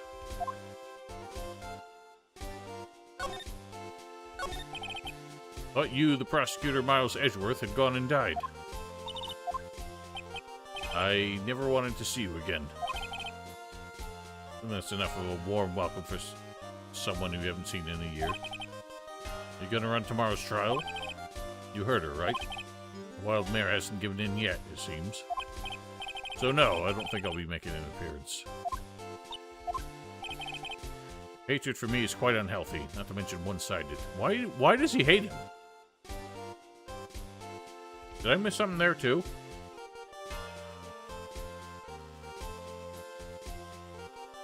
I thought they left on fairly amicable terms. Even without the extra mission, extra case.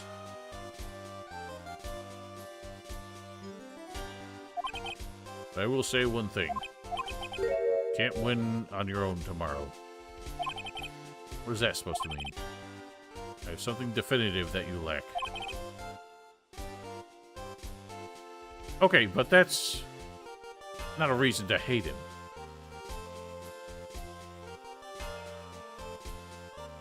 Like, that's a reason to be upset, sure. Not a reason to hate the man who just implied that he killed himself. Working together is a definition of how many people like the unnecessary feelings seen in the first game. So the actual yaoi writer. Excellent.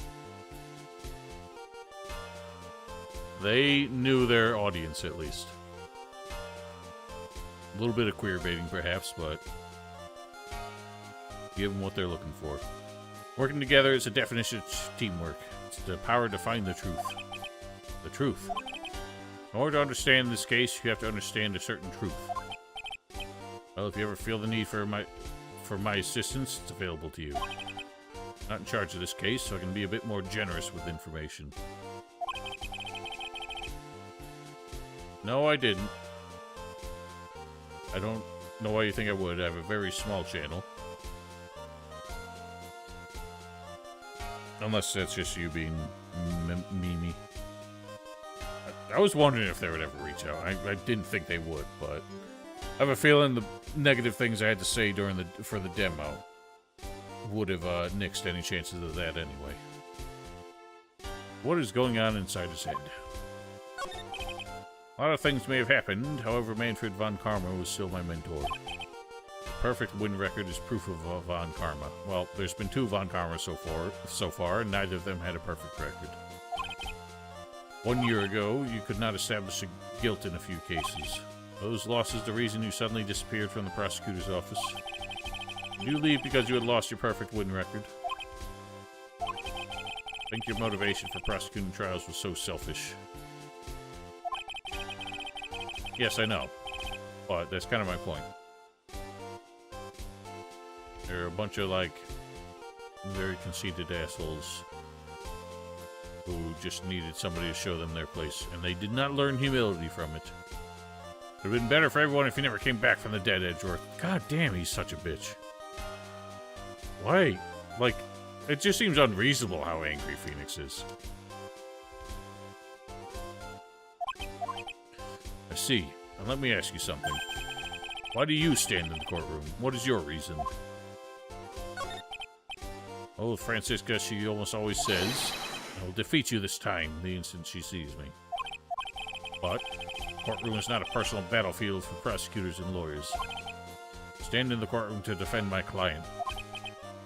To save their lives. To save your client, you say. Those who think only of their own ego-driven goals. Those kind of prosecutors are reprehensible to me. Okay, so it's a what you call it? Like an ideological thing. But this is not a new character trait for Edgeworth. I guess the fact that he implied suicide because of his blemished record is what really soured Phoenix on him.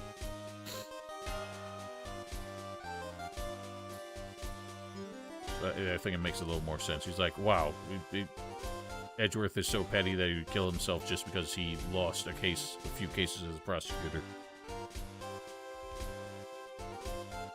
You've made multiple playthroughs, that's why I had expectations. Yeah, but the problem is the channel's still just really small. Like, the people who got it have, like, hundreds of thousands of subscribers. I have... How many do I even have at this point?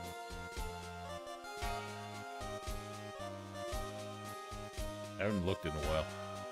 4,292 in, like, 14 years of doing this stuff. Yeah, because they both wanted to be defense lawyers when they were kids, but he went to prosecutor town after his dad was murdered. Even if you were a prodigy, or someone like you, Edgeworth. Looks like there's still a lot you have yet to learn. A lot I have yet to learn, me. That's enough for now.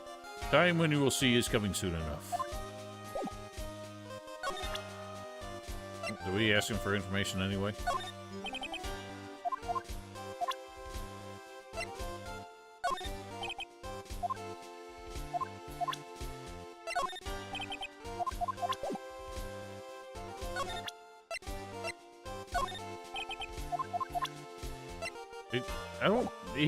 He's making such a, like, grand reappearance here.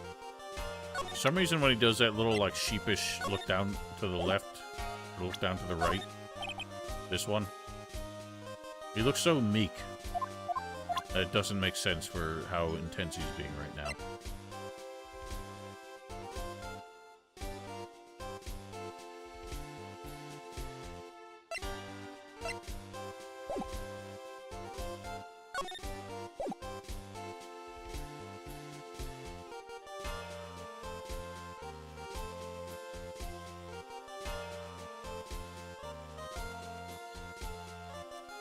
Sorry, I had something in my mouth I was struggling to get out.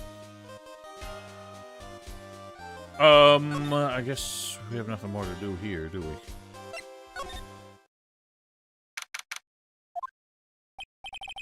The lawyer dude. So what did you find out?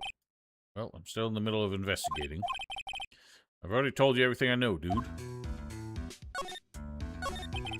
You can at least tell me about your activities last night. After I got the award, I took a break and went back to my room. I had that post-ceremony stage show to do, so I was in my nickel samurai costume. You were alone the entire time. My manager was running around being busy, so yeah. To the press conference you were supposed to hold after the show. Right, we've been through this. Okay, this is just a repeat of what he said yesterday.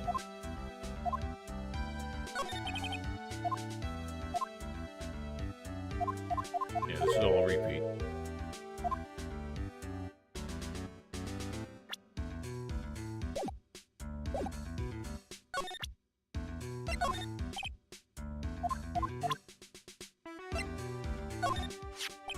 What do you think about this article? Talking about her thing with Juan, I always thought she was a bit careless in the way she handled it. That's it? That's it. Okay. These are really serious things I'm showing you. And such a dismissive comment. I feel like they should at least make something more unique to it, even if he has nothing meaningful to say about it.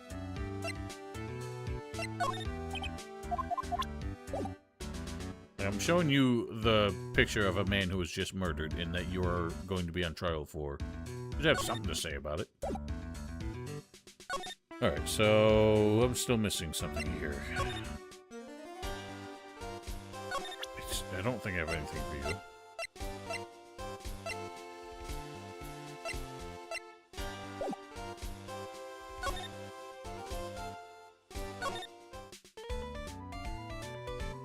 Doom posting videos about the remake in your YouTube feed? I've seen maybe one or two. I haven't clicked on them.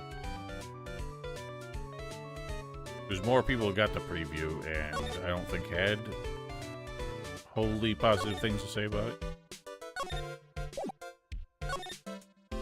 And or maybe they were just exaggerating their feelings in a clickbaity title. Jesus. So, do I have to confront this lady now? Oh, she's gone. Wait, maybe not. Oh, she is. Shit! We never broke her psyche locks. That's not good. I still have a few questions I wanted to ask her. Is that psyche lock on her heart, right? No, we don't have much of a choice. I guess we'll have to come back later. Shoot. What do I do now, then?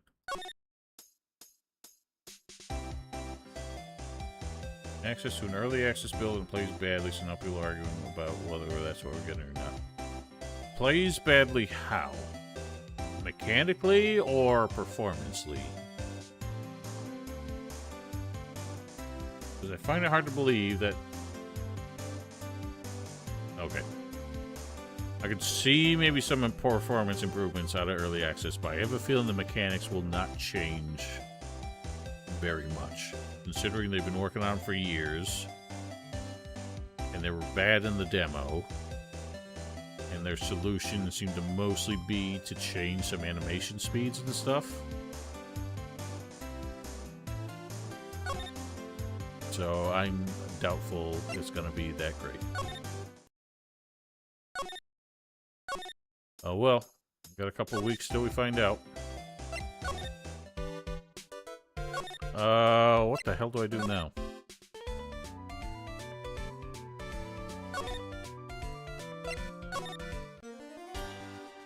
Wait, maybe I should talk about people to you. I keep forgetting that's a thing.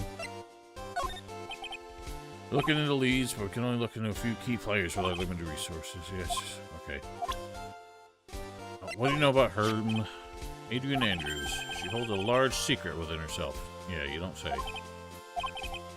Can't help but feel that this whole case revolves around her. No, she's kind of got a Mia Fey look to her in a way.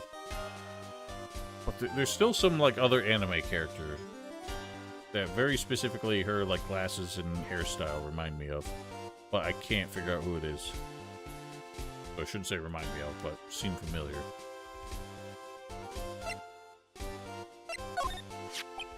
While I was abroad, these deplorable types of actors became popular, I take it. Well, refreshing like a spring breeze is his motto. Refreshing? What is so refreshing about a spring breeze? Sounds like the pollen is not treating him well this time of year. Alright. For once I have a kindred spirit with Edgeworth here.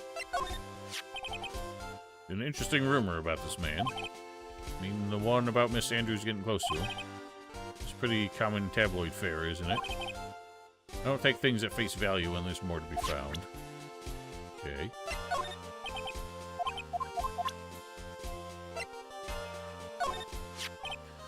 Woman is another key to solving this case. Really think so? Adrian Andrews' mentor a long time ago. She was suddenly called away by a different show and became Juan Corda's manager. Then a few months later, Celeste Impacts died. Her death was ruled a suicide, right? Yes. Still one riddle we've yet to solve. Edgeworth, you're better than this. A riddle? Her suicide note. Went missing. No one could find it. Suicide note that vanished, huh?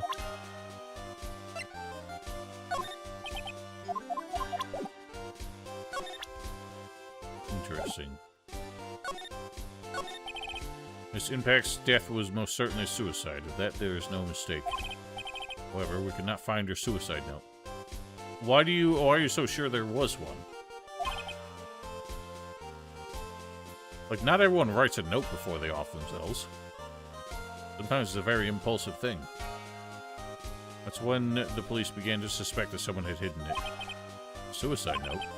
How do you know? Alright, here we go. How do you know Miss Impacts had even written such a note? No solid evidence, however, we did find traces of ink on her right index finger. Makes the likelihood of a suicide note very high. Who would hide such a thing? Police think it was Juan Corda himself. The victim.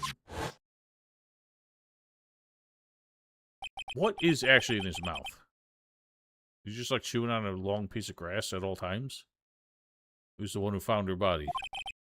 Makes him the only person who had a chance to hide her suicide note. I feel like saying that ink on her hand makes it clear that she wrote a suicide note is, like, meaningless. She could have just been writing checks, you know?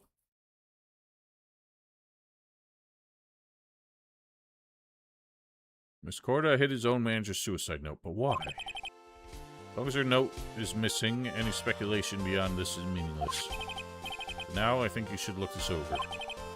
This is the suicide report, part 1 anyway. Part 1?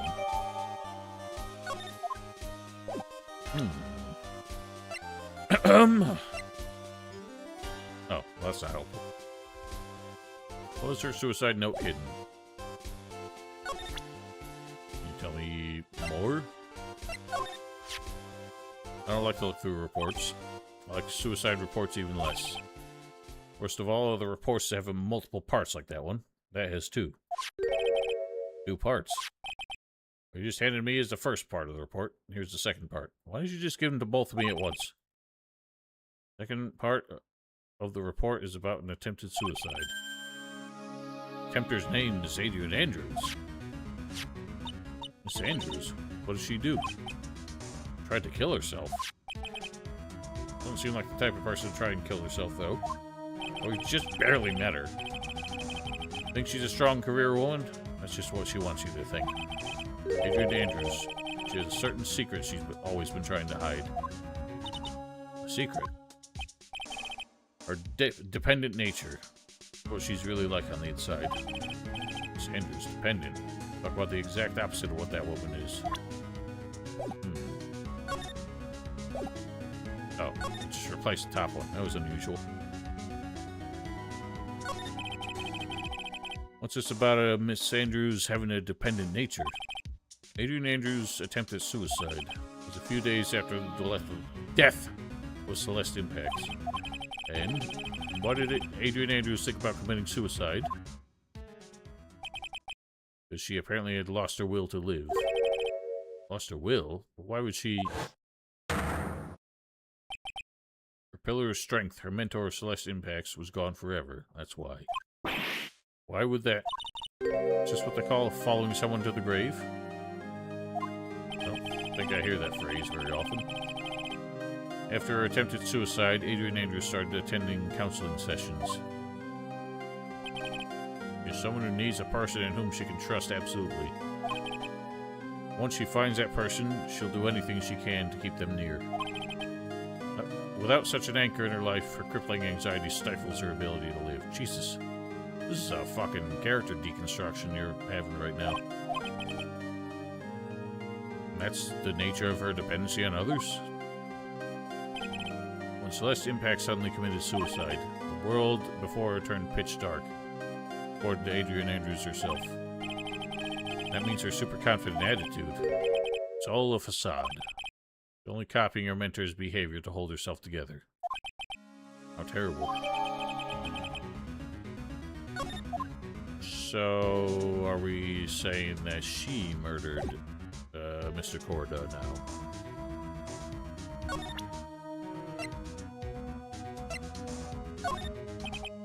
Appearances can be deceiving. Such a cliche saying, but it's a cliche because it's true. I think that behind that unwavering, brave front, she's been hiding this weakness and fear.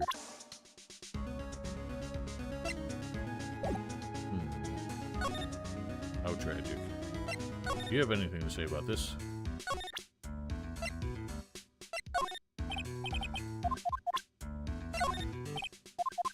Nope, you're useless. My client, you're the least useful person in this entire story. Whoops, hang on. Oh.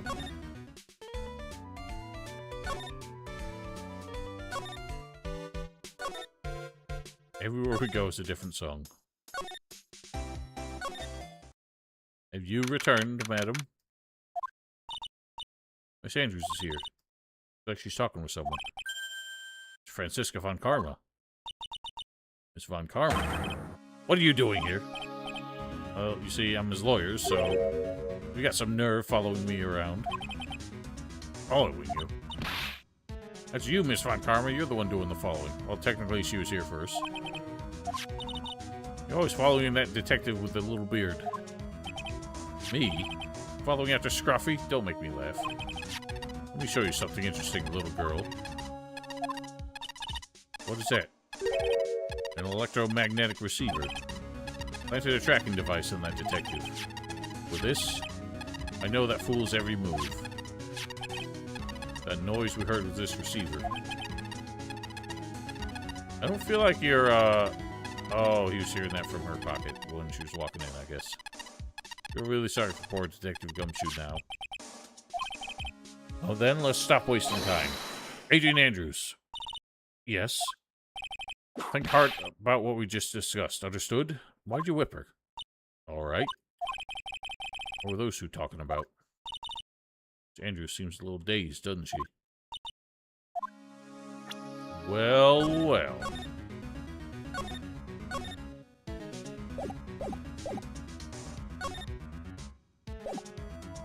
Okay, well, we have nothing to do with this.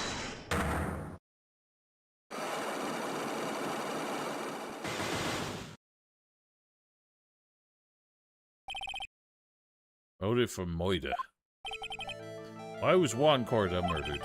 If you ask me, I think you know the reason he was killed. Why are you hiding things? Well, you realize you're putting Mr. Engard's life in danger by your actions. Why do you ask questions for which I have no answers? Truth is, I was not that close to Mr. Corda. You were not that close? That's right. I've never been good at being intimate with another person. You're not good at being intimate with another person. Somehow I highly doubt that. Take that! You and Mr. Corda had an intimate relationship, did you not? Silly third-rate tabloid article. If you even had half your wits about you, you wouldn't believe such rubbish. Well, it seems quite a few people have already bought into this story. As to be expected with a world filled with crooks and liars. Note yourself, stay on our good side. In the case, I despise interpersonal relationships like that. I see. However, what if there's a need for you to get close to someone? Me? Need to get close to Mr. Corda? As if there was ever such a need. Didn't you get close to Mr. Corda for this person's sake? Take that! Celeste Impact's your mentor. How do you know about Celeste? Okay, so that's an interesting departure from the mechanic. We had to, like, lead with that one, even though it didn't break any locks, and then seal the deal. She committed suicide, didn't she? Looks like no one knows why. Right before her death, she was Juan Corda's manager. I believe you got close with Mr. Corda so you could find out more about her suicide. You have such a great imagination. You may have a future yet as a slimy muckraker for a putrid third-rate tabloid. Miss Andrews? No mystery surrounding her death. None. It'd be pointless for me to force myself into a relationship for nothing. Is that really true? Is there really no mystery at all? I don't believe you're completely at ease with the way your suicide was resolved.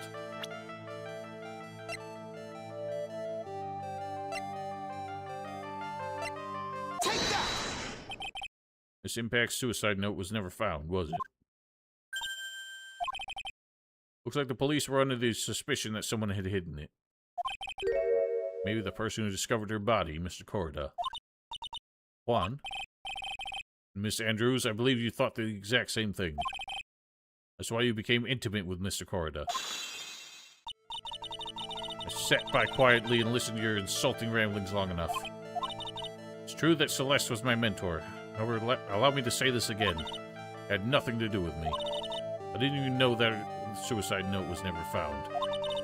I'm a person who doesn't care about what goes on in the lives of others. It's the impression you like to give, however. I don't think that's who you really are.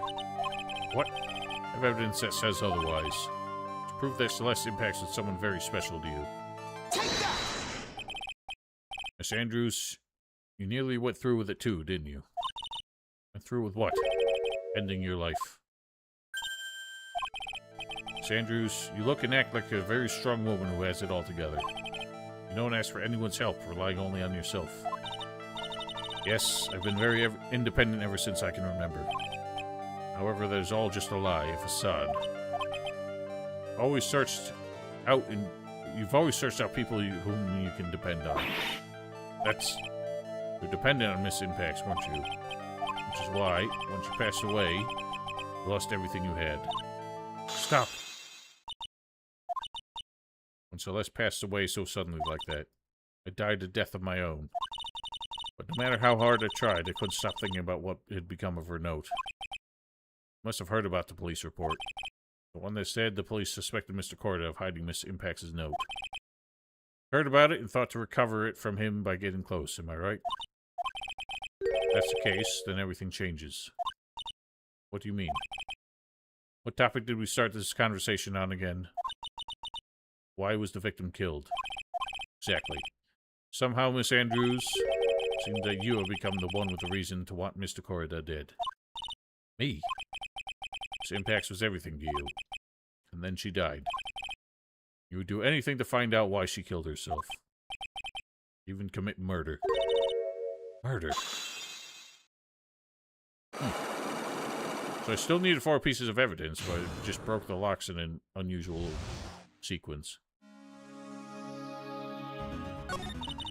It's true. I'm a woman who can only live in insecurity. Physically small, I don't really have a lot of self-confidence. Pushed against all that, though. I tried to live strongly. Never wanted anyone to find out the truth. Miss Andrews, it's one thing. It's the one thing I wanted to take with me to the grave. My secret, mine and mine alone. I'm sorry. You probably think I'm a worthless human being right now, don't you? Please, Miss Andrews, all I want to know is the truth. After Celeste passed away, I had heard that someone had stolen her suicide note. That someone was Juan Corda. Celeste, without her, I became scared. Everyone seems like they were out to get me. You got close with Mr. Corda to recover her suicide note, correct? Looks like that tabloid reported the truth after all. Ironic, isn't it? Well, like they say, where there's smoke, there's fire. They purposely add fuel to the fire that could keep the celebrity world burning. As for the suicide note, I didn't and wouldn't kill anyone for it. Just doesn't suit me, that's all. That's enough for now. I still have work to do, so... I understand. I have one small favor to ask. I attempted suicide. I'd like for you to keep it a secret. People found out about my weakness. I'd sooner choose to die than live. Alright, I understand. We'll keep it a secret. I guess she's the overthinking type. Probably never says anything without carefully thinking through first. Thank you for your discretion. Mr. Nick, can I ask you something? What is it? Sanders has been playing with that card in her hand since a little while back. Card. Yeah, I guess she has. I've been wondering about that. This? I don't quite know. It just suddenly appeared in my handbag. It's a conch! Looks like a seashell. What it looks like, doesn't it? I honestly don't remember owning this card. I wonder where I picked it up from. I'm not remembering clearly. Sounds like it'd be a rare occurrence. I must be ARF. I leave Mr. Engard into your capable hands.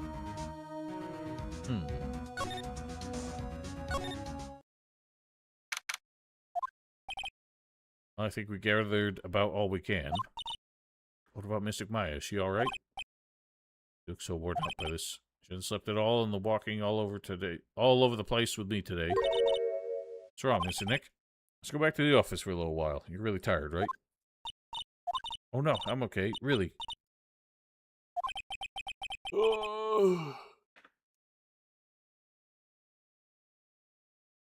Don't look fine to me. I mean, it's a terrifying thing to look at, to be honest.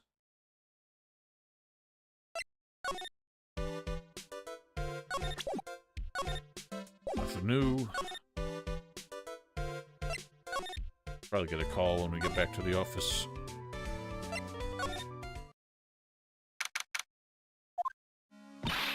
So what now? Well, we did find out one thing for sure. Miss Andrews has a motive. In Impact's suicide note? That's right, she was also the one to discover the victim's body. Clever. Bleep bleep, I knew it. Transceiver. Hello? Wright and Co. Law Offices. Mr. Attorney, you're not answering a phone. Maya, where's Maya? As I promised, I've not gone within a few feet of her this whole time. That's why I suppose she's absolutely famished. What? I suggest you win a quick acquittal, my friend. At any cost, wouldn't you agree? Wait, Maya, let me hear her. Very well. Maya, is that you? Sis. That's my sis. Maya. Damn it, he cut me off. She said, ask my sis, didn't she? Sis? What does she mean by that? You know. Come on, Phoenix. You're a hopeless one. Sorry. Ack! I knew it. I have a message from Maya, so come ask me anything you want to ask about her.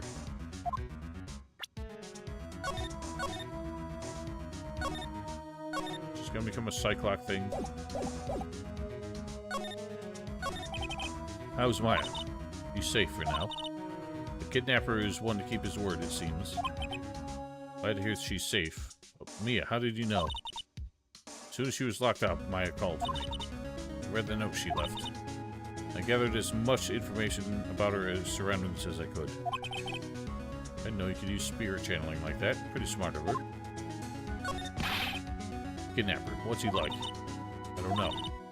Apparently Maya went to answer a phone call at the hotel and was drugged there. You didn't see the face of her attacker. She's locked up in a very dark place right now. Well, we've seen the face of her attacker. We just haven't put it together yet. The damn Frankenstein man. Tell you everything I heard when I was with her. When you were with her. Yeah. It was like the one occasion. Oh, did she do anything in the first case? The tutorial case? Oh yeah, tutorial case. That was the girl and the police officer, and the guy got pushed, and then the man with the payphone. Now I'm starting to remember it.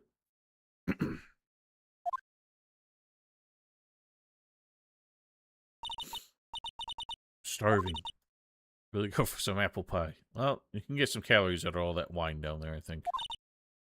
Time like this, sweets are the only way to go. I have to stay positive. He promised he wasn't going to kill me. I'm not going to die. Just, I wonder if you're with Nick right now. Oh, wow. We are actually playing this, in a way. I'm gonna drop the card here. Oh, that looks familiar. There's this card with no name on it.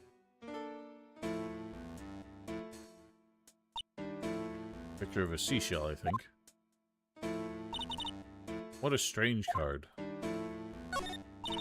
Pretzels? Too dark to see. What do you mean? There's a bright fucking light lighting up everything. I can even read that it says pretzels. A lot of glass bottles here. Which feel like barrels. Pass. Too bad I'm really hungry and not really thirsty.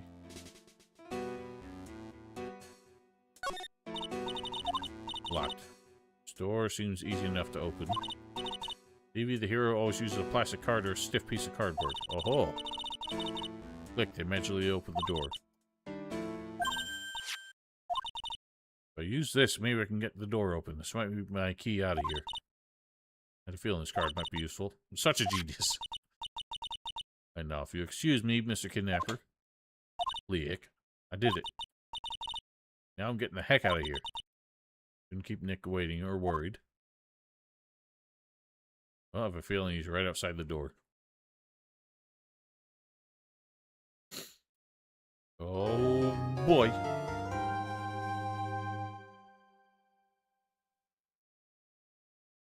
I've never found a lock that I could open with a card like that. Not in my lifetime. I guess there were some old ones that were wide enough I could lever it with a screwdriver. But like trying to slide a lock to get around it like that never managed to work for me. And before you ask, the reason I needed to do that is because it was on a job site that I didn't have the key for. It was an unoccupied building. I will be right back.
Alright.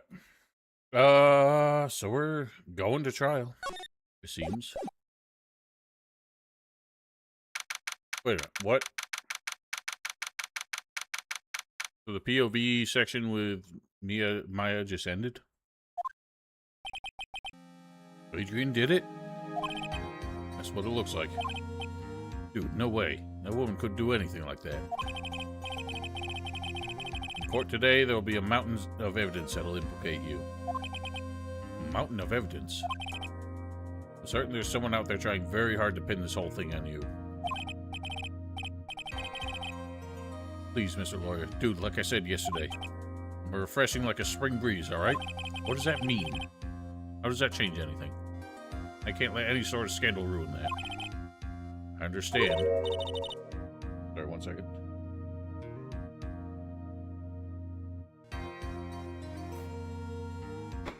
Made a mistake. I ate something with a lot of black pepper on it while I was taking a break. Now I can't stop salivating. Well, it's almost time. Mia. You must get a complete acquittal today. I know. I can't focus on Maya's situation right now. Or Pearl's either. No matter what, I have to focus on winning this case by the end of the day.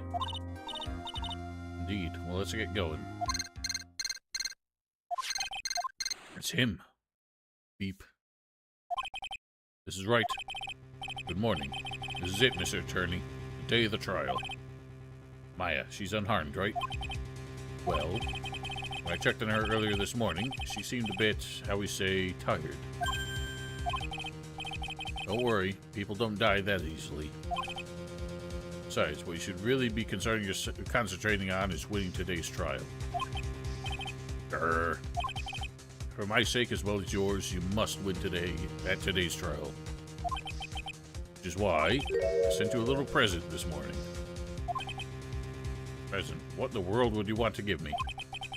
You'll figure it out once the trial starts, and even if you don't like my gift, I expect you to graciously accept it and win the day's contest, if you please. Wait. Kidnapper sent me a present.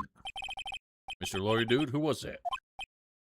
No one. It has nothing to do with you, so forget you heard anything. Dude, did your nose just get longer? Lol.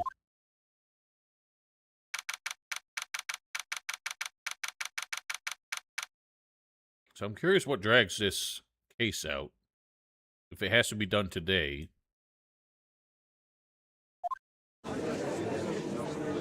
Where's the prosecutor? Court is now in session for the trial of Matt Edgard. The prosecution and defense are ready. Defense is ready, Your Honor. Pardon? I say, Mr. Wright, what happened to Miss Von Karma? I don't know, Your Honor. What are you getting mad at me? Your Honor, please be quiet. Bailiff, court is in session. If you must tell me something, now please keep it brief. Prosecutor Von Karma has... This morning, Mr. Von Karma was shot by an unknown gunman. What? Shot. Like how the bailiff never actually appears. He's just a voice from beyond. Somehow, I think this is the president that man was talking about. It's president. Von Karma is one of the top prosecutors in the country at the moment. If she were to disappear, it would be to your advantage. I also feel like the trial would be postponed for something like that. Because there's nobody to run the prosecution now. Sorry, 1 second.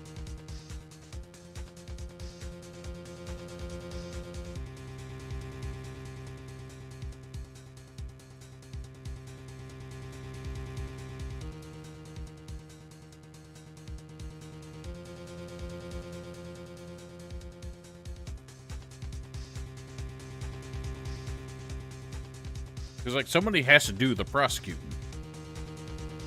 Otherwise, like, I don't even have anything to defend against, you know? Makes no sense. This is totally insane. Miss Von Karma, is she alright? I don't have that answer.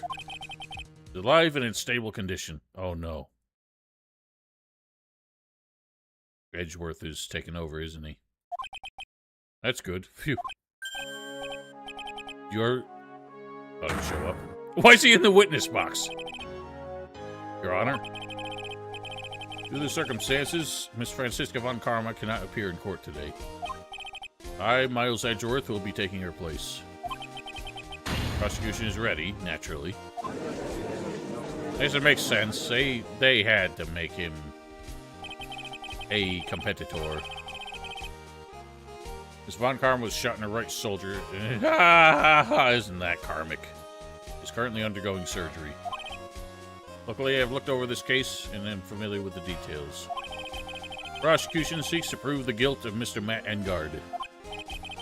Court acknowledges prosecution. Right? Finally found the answer I was struggling for on my long journey this past year. Ah, the nose taps. By the time this case comes to an end, you too will know the answer. Now then, the prosecution would like to call its first witness. This is appropriate in a number of ways. Seeing as he was the prosecutor for the 2 cases in the first game, and then it got turned around so that von Karma prosecuted, the final case. But now it's been flipped. He's the prosecutor of the final case after von Karma was removed. But yeah, let's go. Please bring Detective Gumshoe to the witness stand. No, you're not getting whipped today, Mr. Gumshoe. Your name and occupation. Name is Dick Gumshoe, sir. I'm a detective down at the precinct for now. For now. After this trial's over, I'm supposed to turn in my badge, sir. Detective Gumshoe. Prosecution has no need for a depressed witness. Lift your head up and face forward like a proud officer, Detective Dick Gumshoe. Yes, sir. Now let's have your testimony. If we want to explore the various facets of this case, we must start with that. Get ready, Phoenix. It's gonna be one very rough fight. Yeah, it would have to be with Edgeworth as my opponent. Answer you're struggling for. Interesting. I'm curious how it's... What am I trying to say? Like, how is it a present? My God!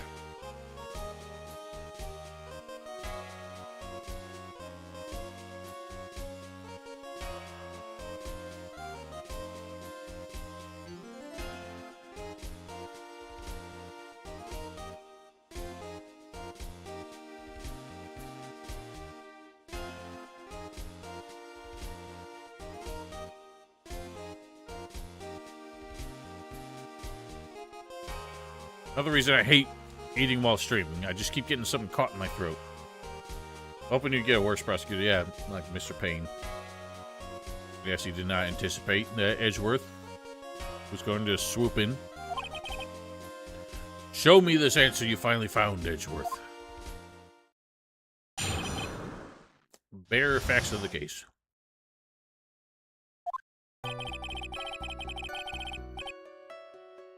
Now that I think about it, we never do anything to, like, shoot down Gumshoe's testimony, do we? He just presents it, and then the real witness comes in. I don't think this is gonna change here. Murder happened after the Hero of Heroes Award ceremony, sir. Victim, Juan Corda, was found dead in his hotel room. After looking into the cause of death, we believe he was definitely murdered, sir. First, we thought there was something suspicious about the empty guitar case. However, we later found out that the guitar case had nothing to do with the murder. I still don't believe that. After the award ceremony ended, the victim was alone in his room. Yes, sir. Well, the victim and the defendant went alone to their room, sir. I see. It's all right, you may begin your cross-examination. Hold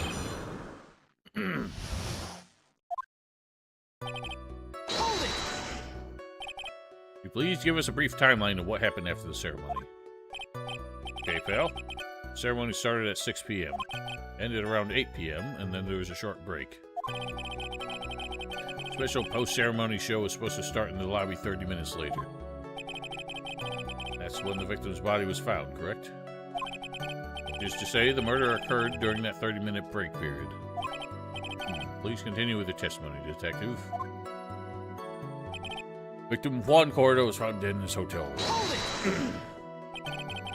The person who discovered the victim's body was Adrian Andrews, correct? Yeah. Who's this Adrian Andrews you're talking about? He's the defendant, Matt Engard's manager. She's a really pretty lady, sir.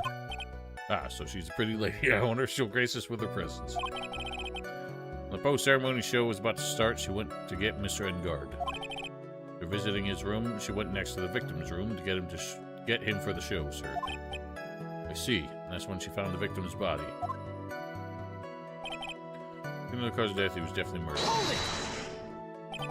Cause of death. Wasn't that because Mr. Cordo was stabbed in the chest? Only a careless amateur would believe something so brainless as that, pal. Take a good, hard look at the crime scene photo. Now, real pro's attention would be drawn here to the bandana. Bandana?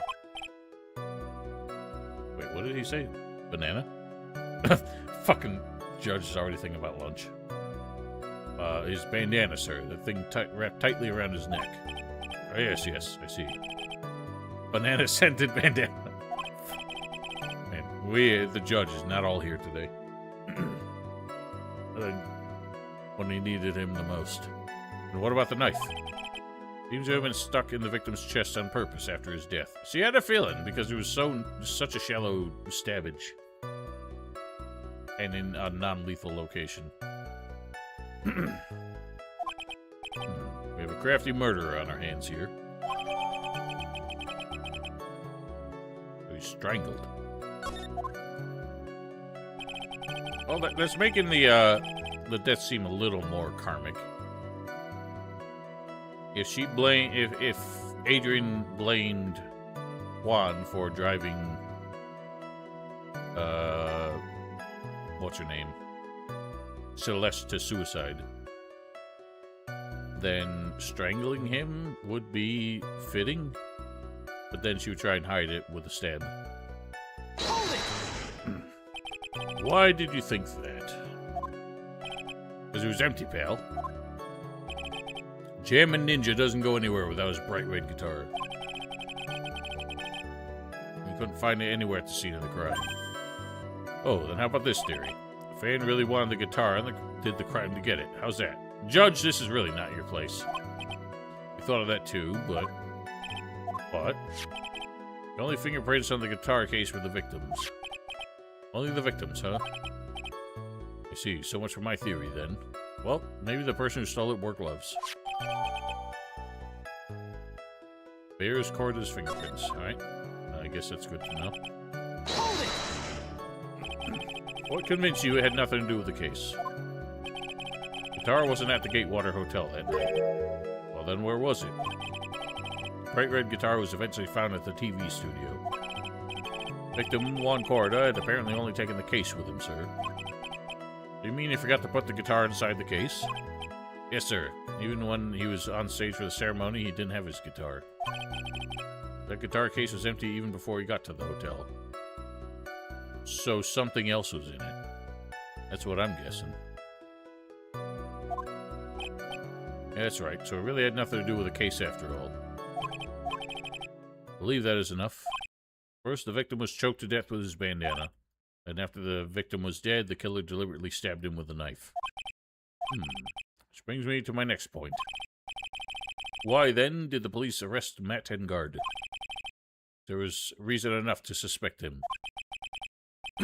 Here it comes. Looks like Edgeworth's back in full swing. Very well, Detective Gumshoe, please testify about this matter. Yes, sir. Why arrest Engard? Matt Engard and Juan Corda were huge rivals with each other. Each thought the other's guy was in his way. That's motive enough in my book.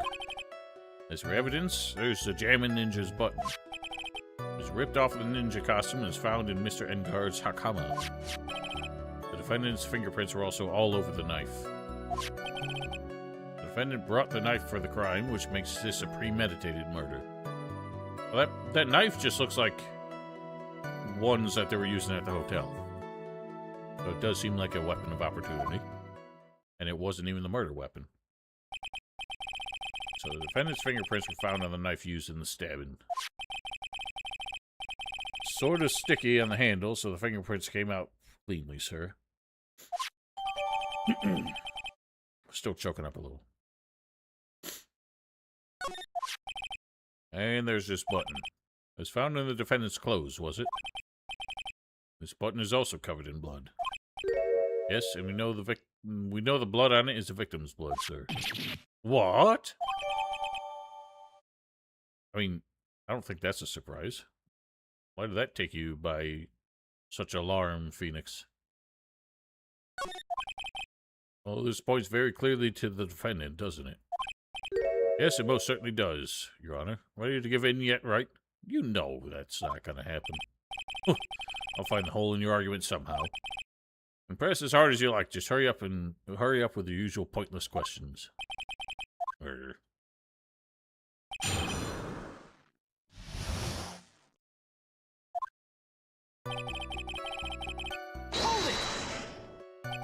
But in terms of popularity, Mr. Engard won, did he not? Yeah, but you know what's ironic, pal? Juan Corda was always one step behind Mr. Engard in everything. This year it seemed like he'd finally caught up, ready for the big final showdown. Mr. Corda lost the Grand Prix in the end. It was too bad. He must have been pretty downhearted after losing. Hold it! Wait just one second here. Mr. Engard was beating Mr. Corda on the popularity polls. Well, yeah, I guess, but... Which means that in the defendant's eyes, the victim was not a rival at all. It means he had no motive to kill at all. Yes, I quite agree. Well, detective, it's not, well, if you put it that way, then yeah, the defendant would have no motive. Objection! Oh, we haven't heard that in a while. Detective, I'm beginning to see why you were fired. Hey! No, not you too, Mr. Edgeworth, sir. I look forward to your pension negotiations. No! Why is he smiling the whole time? God, poor Gumshoe. He went to bat so hard for Edgeworth, and now he's being treated like this. Edgeworth just has no chill. Not my poor pension, too. Detective, if you value your money, I suggest you proceed. Yes, sir. We can talk about my pension later, sir. What about what I was saying? Hello, anyone? Hold it! You have any proof that the button belonged to the victim? Huh? What do you mean, pal? Oh, let me put it this way. I'm asking you if you have any evidence to back up your claim that this button was ripped off the Jammin' Ninja's costume. Huh? Can't you just tell by looking at it? The victim's blood is on it. Anyone could have smeared that blood on there afterward. Mr. Edgeworth, help me, sir. Alright, I knew it had to be this piece of evidence. Now to reel this one in. Red. Huh? Hang on. Just in case something goes somewhere. The button was attached to the costume by thread, obviously. That thread snapped off when the button was torn off. Match up the ends of the thread on the costume with the thread on the button. Perfect match. Yeah, that's it. They're a perfect match, pal. Irk. That's Edgeworth for you. Never misses a beat. Hold it! When was this button found? Pretty soon after the body was found, we rounded up everyone who knew Mr. Corda. Then we did a search on them all. That's when we found the button. It was almost immediately after the murder. Police didn't have free time to lollygag and play tricks, unlike some people. Hey, what is he trying to say about me here? Defendant's fingerprints are also all over the knife. Hold it! How are the fingerprints arranged on the knife? Huh? What do you mean, pal? By examining the fingerprints, you can determine how the defendant held the knife. For example, did he hold it normally or overhand?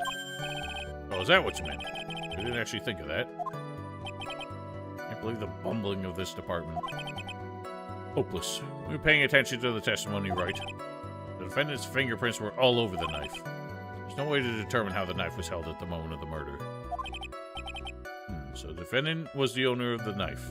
Is the defendant the owner of this knife, then? Brought the knife for the crime, which makes it... There's no way that this is premeditated murder, even if he brought the knife. Alright, pal, this isn't some pocket knife.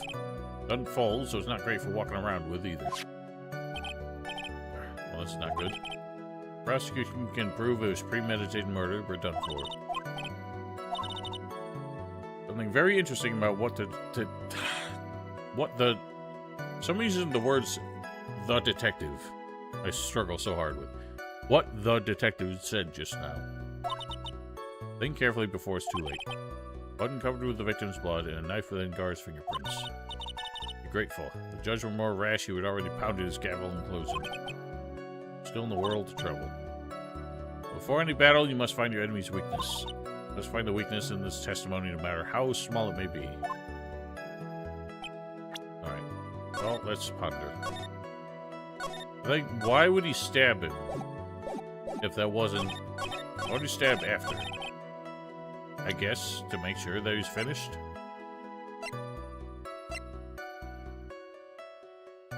Yeah. It's a hotel knife. Objection! Wait a second. What? So the basis of your argument was that this was premeditated murder, is that my client brought a knife beforehand. That's right, pal. The defendant did not buy this knife. Oh? Take a good look at the handle of this knife and you'll see what I'm talking about. Oh? Has a Gatewater seal set into the handle. Gatewater? I think I heard that name somewhere before. It's the name of the hotel. The Gatewater Hotel. Uh-oh. The murder knife was actually the property of the hotel. It wasn't the murder knife either. You said yourself that it wasn't what killed him. That it was only used after he was dead. Which means that this murder was not premeditated. I still think a premeditated murder can use an improvised weapon. This is very true. This is very big. What was it, Mr. Edgeworth? Sorry, but the defense is simply too careless. What? I think whether the crime was premeditated or not has already been determined. How so? I admit this knife is hotel property. There's no one currently on the police force that is dumb enough to not realize this. But I didn't know. Oh. Question is, where did this knife come from? It's obvious. It came from the victim, Mr. Corda's room. Sorry, Your Honor, but that is incorrect. I had a feeling it was going this way, because his knife is there. I didn't spot it, but I'm sure that the knife was missing from one of the plates in the other room. Victim ate the last meal before he was murdered. With that being the case, I'd like to draw the court's attention to what is on top of the table. There's a knife and fork on the table. Then, where in the world does this knife come from? If it pleases the court, I'd like for us to recall the room of the defendant, Mr. Mattengard.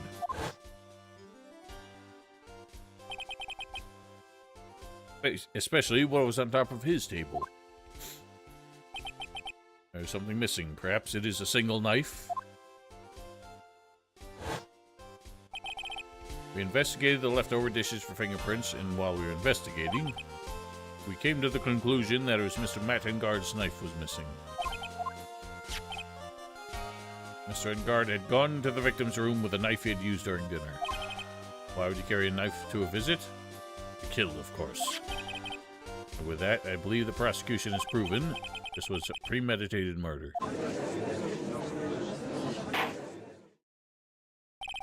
Amazing, Mr. Edgeworth. Absolutely brilliant. Brilliantly clear deduction. Seems like Edgeworth has this planned from the very beginning. be one of those traps, and I walked headlong into it. Don't tell me he shot Francisca, too. Just to have his moment here.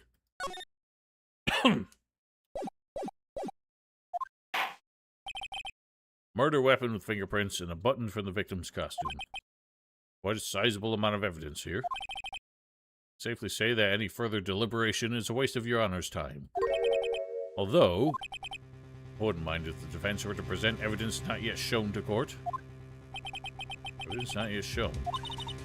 Means evidence the court haven't seen yet. In other words, new evidence. What does the defense have to say about this, Mr. Wright? Oh boy. It's about to get stupid. Well, Phoenix.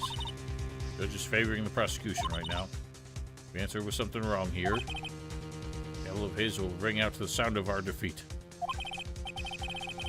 Mr. Wright, you have something necessary and important. Do I?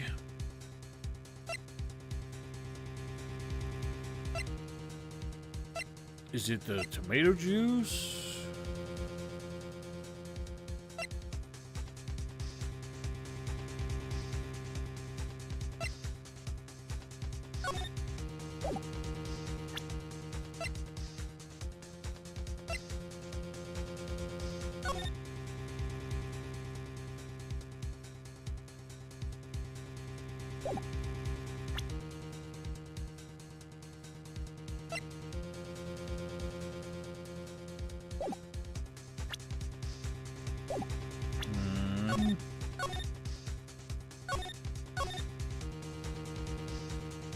I'm unsure. There's one piece of evidence that catches my attention. Something this court has yet to see. Mr. Wright, I will say this one more time. I do not feel that this trial needs to continue at all. However, I'm giving you one chance and only one. The judge is saying, right, is don't try pulling one of your usual bluffs here. To mess this up is curtains for all of us. Holy shit. That is terrifying. Right, so we never found that. Let me just make sure. And that's all I have, really.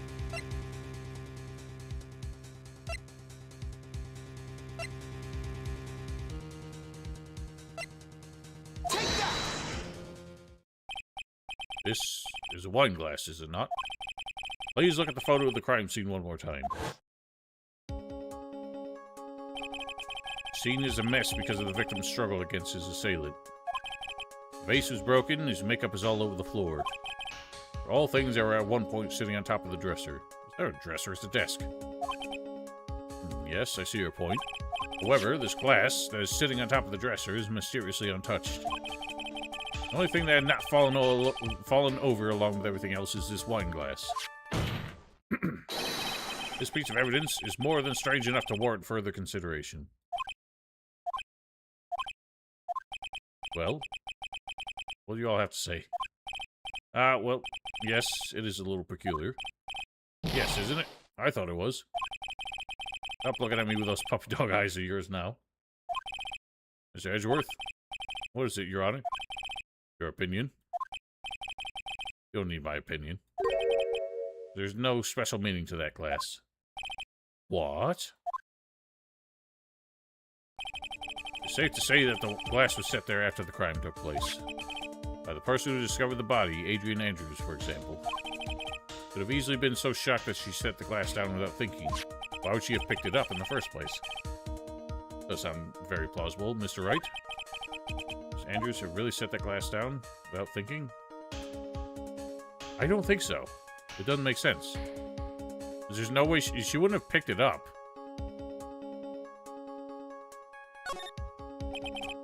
If I appear you're weak here, the trial is over. I can look for my proof later. Yeah, you're not supposed to be bluffing right now. Now I should trust my instinct and point with certainty. This might fall for it if you're thought-provoking enough. The defense would like to challenge the prosecution's theory. Would like to see something that proves that it was Miss Andrews who set the cup on the table. You've turned the situation on its head yet again, as usual. Mr. Edgeworth, do you have any proof to back up your claim? No, he has any. He's just bluffing. Unlike Mr. Wright, I never say anything unless I have the evidence to support it. What? You're not thinking hard enough today, right? Do you think this wine glass escaped my notice? Then, of course, it has been thoroughly inspected for fingerprints. I thought as much. Fingerprints? Only one set of fingerprints left on this wine glass. Only one? Well, whose were they? Were not the victims nor the defendants. Rather, they were of one Adrian Andrews. What? Good to know.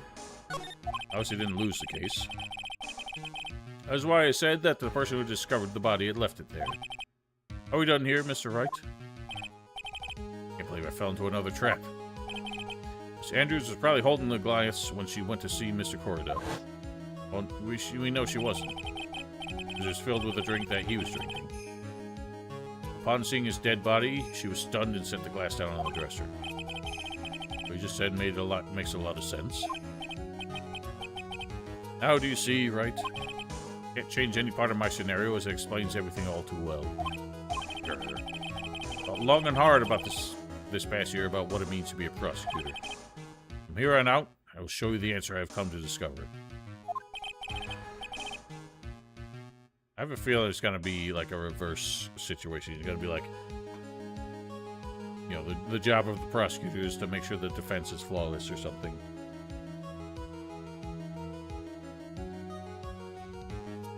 And that's going to be his thing. Like, he feels validated by validating Phoenix. And there's your bromance. I think the prosecution has provided enough evidence for me to enter my verdict.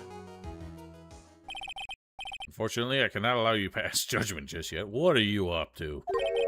Prosecution has yet another witness we would like the court to hear from. Another witness? Yes. Bailiff, please bring in the next witness. What in the world is Mr. Edgeworth thinking? This is quite ballsy. I mean, the judge was ready to rule in his favor.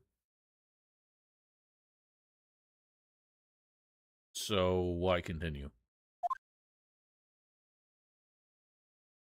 I mean, I know why, because he... Oh, it's old bag. I know why it's because he's Edgeworth and he's doing his thing, but... And he's given Nick the opportunity to actually win this. But, it's just silly. Now then, witness, please state your name and occupation. Witness, your name and occupation, please.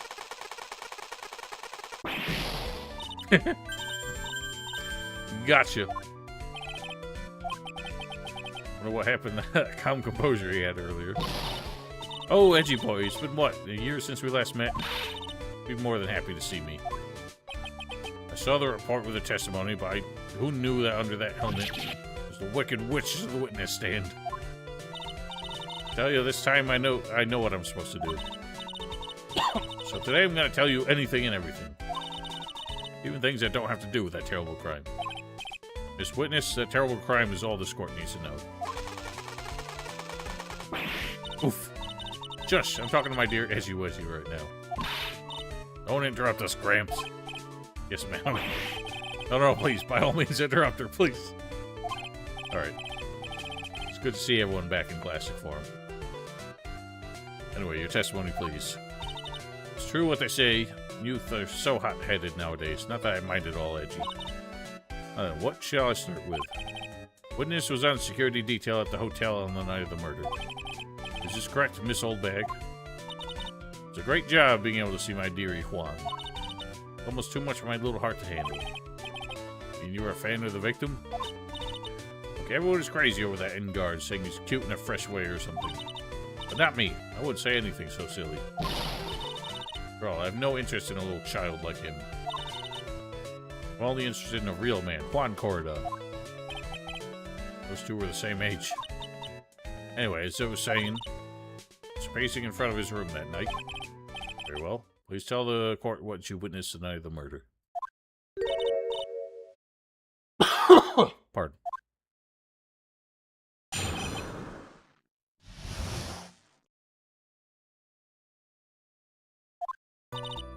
After the ceremony, I went to pace around in the hallway in front of his room. There's something I was interested in finding out, you know. Well, since I was on the job, I made sure to keep a good eye out the whole time. And that's when when someone showed up, there's a man coming out of poor Juan's room. He was in guard, Matt in guard. He was trying to sneak his way out of Juan's room. So, Mr. Engard came out of the victim's room. See, it has to be him. He's the murderer. I see. Well, Mr. Wright, you may begin. Again, we're gonna find a hole in her statement here. I think the biggest thing is just her insistence that she definitely saw him. But she's clearly predisposed to hate him. Same shit back with Mr. Powers. Hold it! What was your post on that night? The lobby. I was supposed to help set up for the stage on that trifling show. I refused to help, I'll have you know. It was for that lead-headed samurai show. I even took out a few of the nails. It was a good thing the show didn't go on. Why did she put her helmet back on for that one? Besides, that manager with the glasses seemed to be working hard at it without me. I thought I'd take a break and spread my wings a little. That's when you went to hang around the victim's door. I was interested in finding out. Something you were interested in, and just what was that? It's not some little thing I can go around telling everyone, you know. It's top secret between me and Juan. And Edgepu, of course.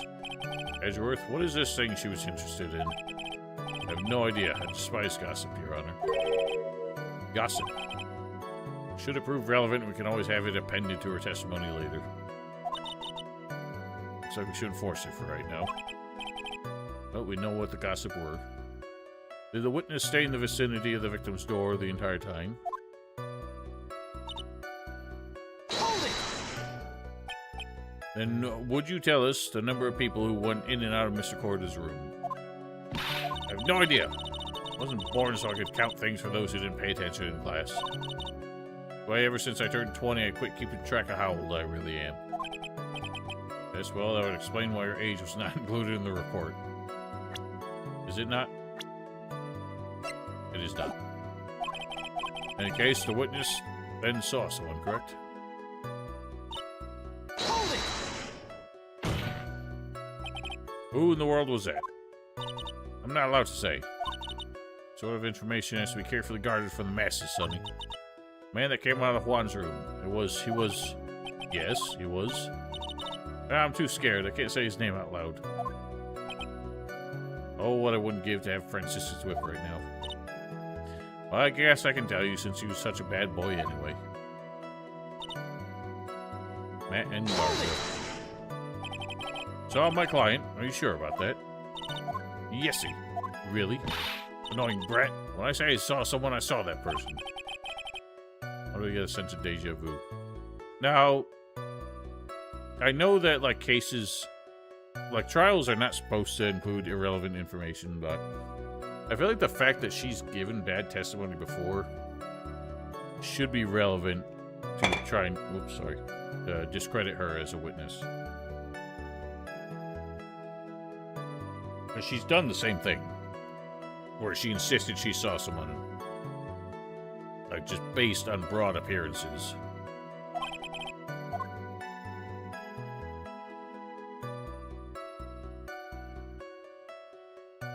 I mean, I really feel like I should ask all three of these. We know that he was in his samurai costume. Please tell the court about the man's clothes in more detail. What a troublesome man you are. Really, as if something like that matters. But it does. Now what was it? Oh yes, it was that thing. What thing? The gaudy thing he's always wearing, the racing jacket.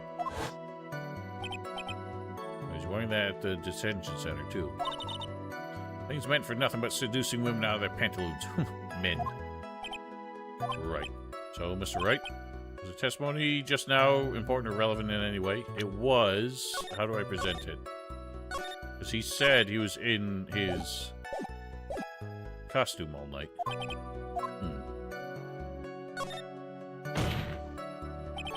Of course it was important, Your Honor. Objection!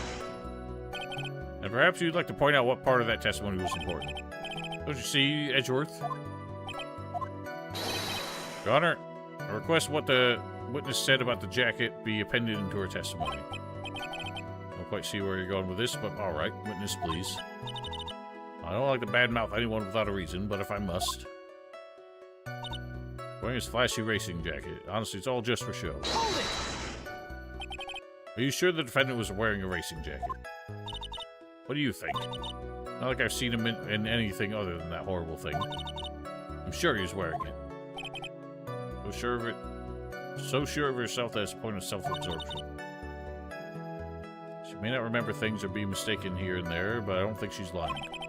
Bad for us, really bad. It's also how the human mind is. Yeah, it has a tendency to jump off topic. Straight onto a few interesting side topics this time too, hasn't she? That's what makes her a sweet old lady, right? Because you're not the one who has to question her.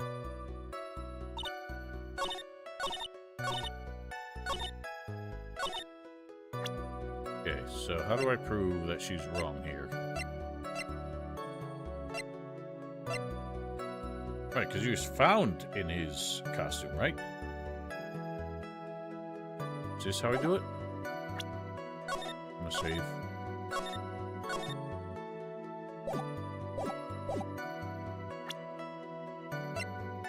Objection! This old bag. What? Don't say my name for no reason. You know what this is. Ah, it's button number 2 on the German Ninja's costume. I know she's an obsessed fan. She identified in a single glance. Give it here. If you don't give it to me, I'll punch you with this. Wow, she really is a diehard fan to want a button covered in blood. Button was discovered on Mr. Engard's body during a full body search. See? Button proves beyond the shadow of a doubt that is a rascal Engard. He's caught up in the pleats of his nickel samurai hakama pants. See? Engard is a nickel samurai. Witness, now it may just be me, and I do have an active imagination, but just now, didn't you say the defendant, Matt Engard, was wearing his usual racing jacket? Ah, I'm so sorry. Sorry that you judge people based on what they wear. I wore the trendiest... Okay.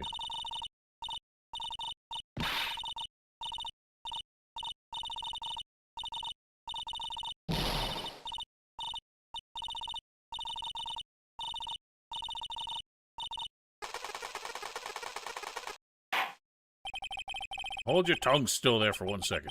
What you saw in actuality was not Mr. Engard the man. Mr. Engard the nickel samurai. What do you think about it? They're really one and the same anyway. So, old bag, this is a very important point we're talking about. Edgepoo, do you think so too? Well, it might be worth something worth considering. Say it's important and agree with me for a change. Witness, think carefully and try to remember as much as you can before you testify. All right, if you insist.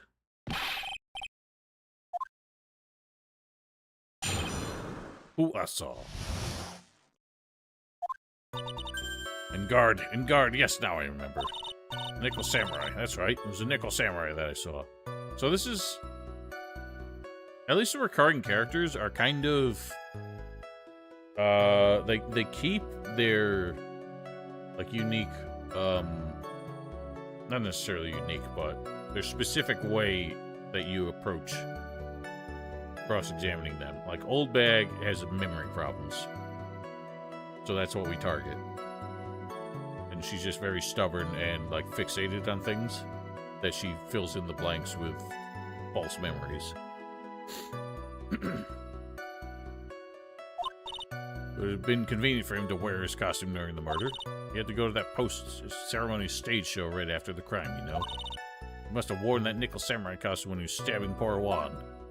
That'd be very stupid, because you could get blood all over it, and then that would look very bad. I knew it. I knew you'd say he was inside that costume. What? You think there could have been someone else inside that costume? Don't be such a bad little boy thinking such rude things. The possibility does exist. Ah, youngins today. I told you there's no way it was anyone else. How do you know that? Because I said so, and what I say is the truth. At least she's just as delightful a witness as she was a year ago. Right, you may cross-examine the witness. Dear God.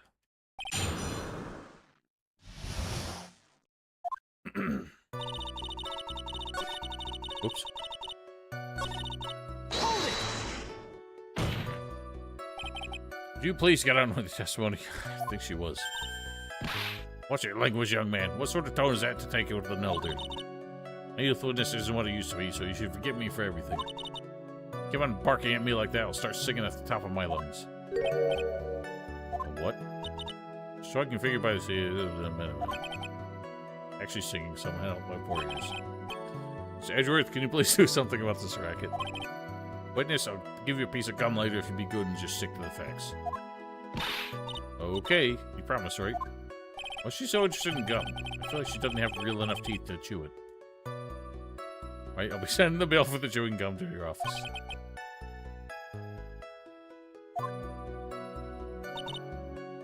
Hold it! Be a little more careful with your testimony, please. Not too long ago, you said he was wearing a racing jacket, and now he's not. Not too long ago. Let me ask you this. When you were itty-bitty, what was your grand dream? Huh? What do you want to be when you grew up, whippersnapper? A dream, huh? I wanted to be Judge Wagner, hero of the public court. So what? See? And look where you are now. You're not Judge Wagner, are you? What I said earlier. Who puts any weight into things like that? And now is everything. I can't be held responsible for the past. When did that court become theatrics over testimonies? All that matters is that man was inside that costume. Isn't that enough? No, it's really not, because... Oh, I got an achievement for that. What did that say? First, Old Bags claimed that was a nickel samurai I saw. Why is that such a specific achievement? That puts me in the top 20% of players, at least.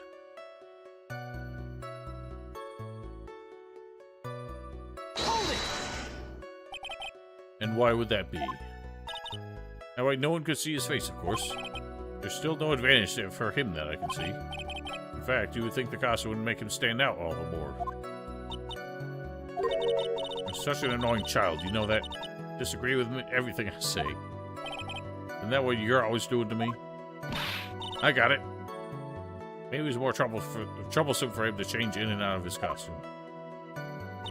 Had to go to that post-ceremony stage. Is there anyone else scheduled to appear at the post-ceremony show? Well, all the contestants were supposed to go on stage at a friendly gesture thing. That included the Jammin' Ninja? Of course it included him. Why Ingard came out of Dear Juan's room. I didn't give it a second thought. Well, anyway. So he must have worn that nickel samurai costume when he was 7 poor Juan. Let me ask you one last time. The person you saw, was it really the nickel samurai? As showy as ever. Haven't I been saying that from the very beginning? I throw in the towel yet? Don't need to think too hard on this one. Huh? Contradiction in your testimony is sitting in plain sight. The question is what that contradiction means for us. I have to figure out what you're talking about first, but okay. Right, what is contradicting?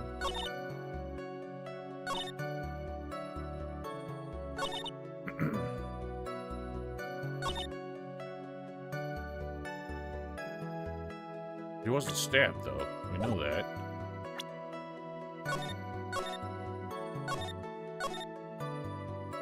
That's the contradiction, I think.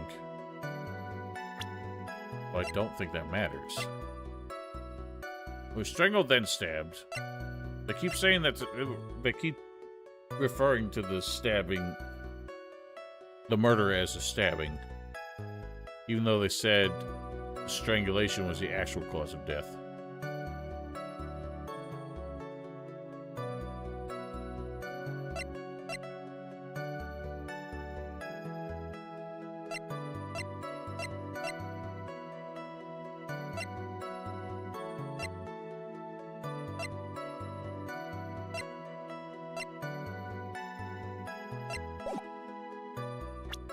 think I just saved while I'm doing it again. I'm gonna roll with that. I feel like that's the only discrepancy I see. Objection! Nope. I just don't feel like hearing all the dialogues. Contradiction, sitting in plain sight. What does it mean for us?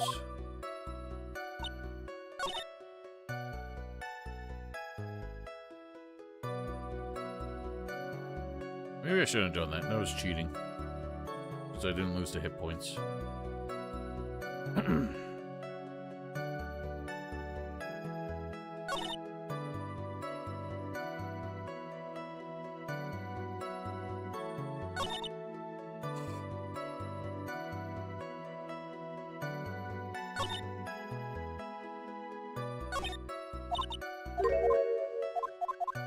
You keep saying it's sitting in plain sight, and I don't fucking see it.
What's the contradiction?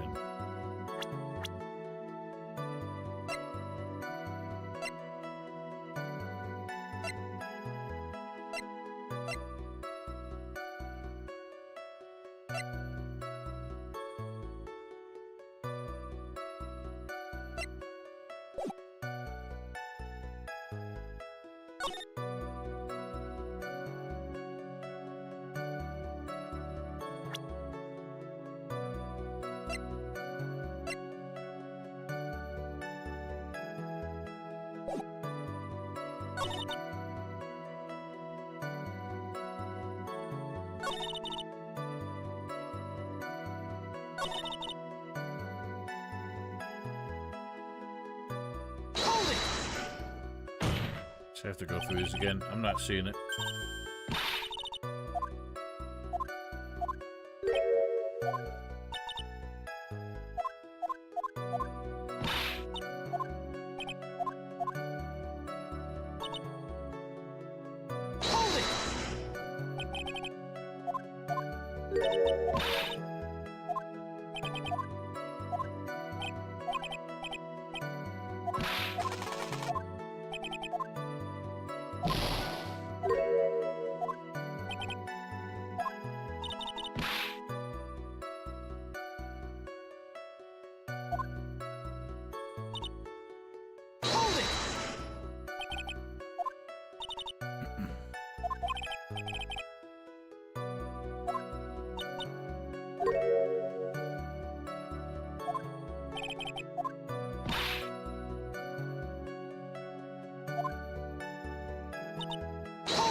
Apparently I do, Mia. I don't see it.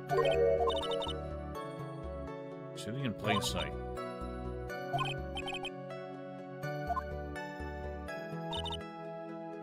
Plain sight.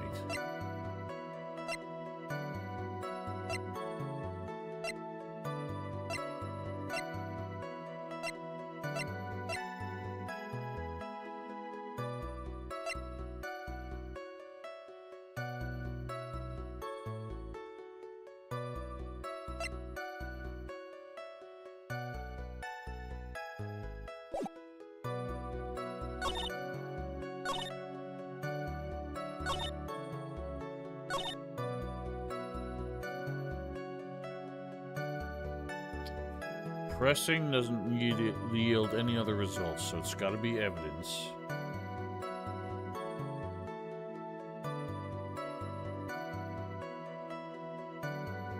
I don't see anything in the evidence that contradicts.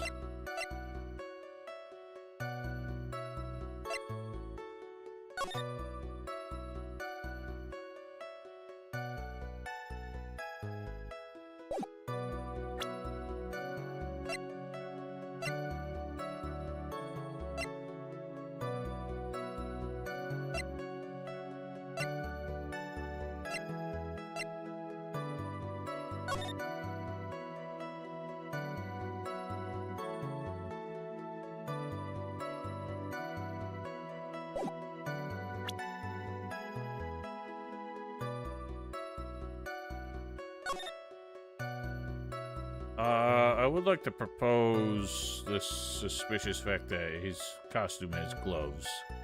So how did he leave fingerprints on everything? But that doesn't seem to be relevant here.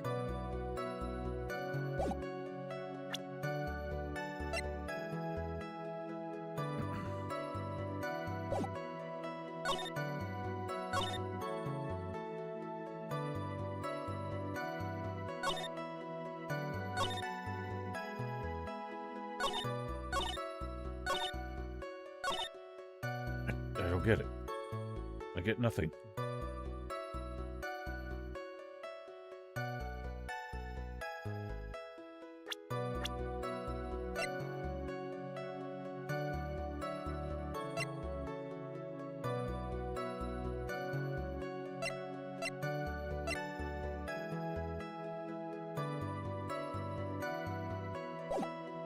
It's not relevant to anything she's saying.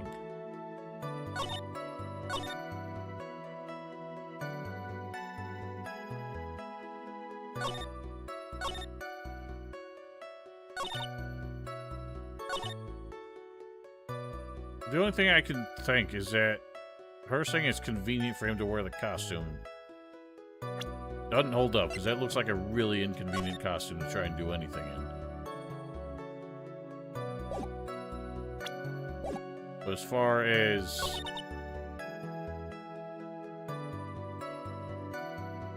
like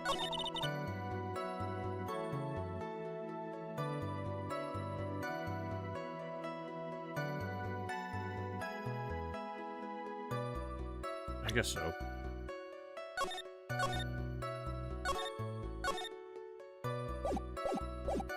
Seems like a leap from what she's saying to that. I feel like I should have brought that up earlier to discredit the knife as evidence. So I wonder which point do I present that on? Is it the knife or the photo? Objection! It's the knife. Please take a look at this. Yeah, so it's a knife. Big deal.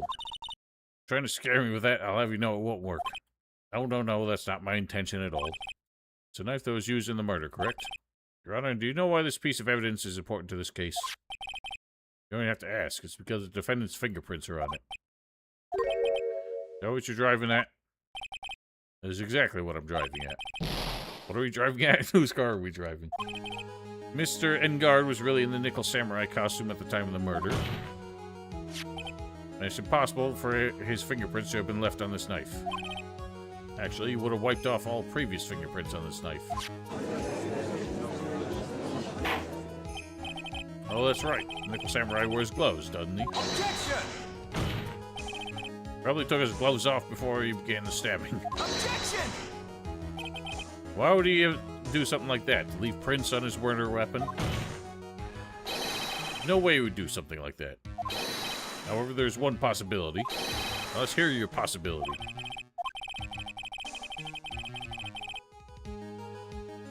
Sorry, dog's going nuts. 1 second.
Sorry. Some solicitor, probably, knocking on the door. I couldn't see him, and I wasn't answering the door. At the time, the defendant had held no intent to murder. Probably just going to relax and talk with the victim about the stage show. You said it was premeditated, and then he brought the knife. That's why he took his gloves off. A murder still did take place. It's It's well known that there is bad blood between the defendant and the victim. Yes, I've heard that before.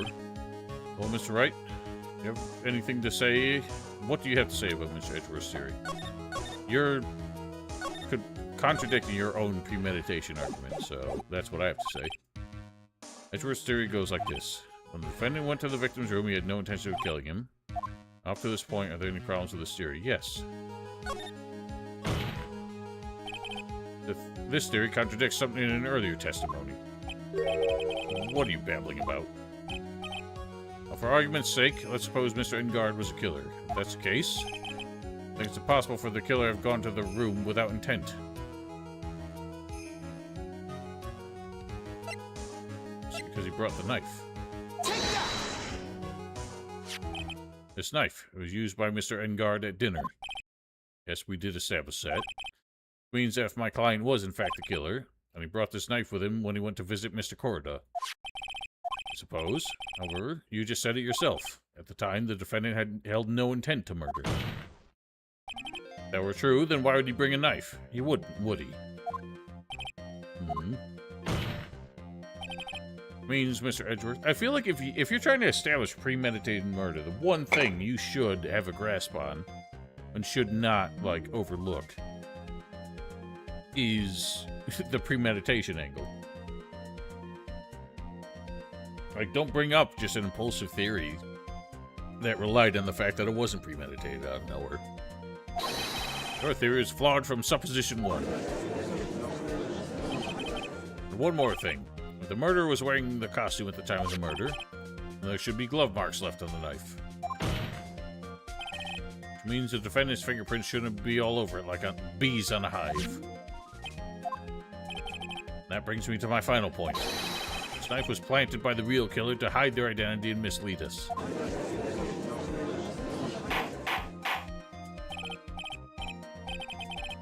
To me, I guess...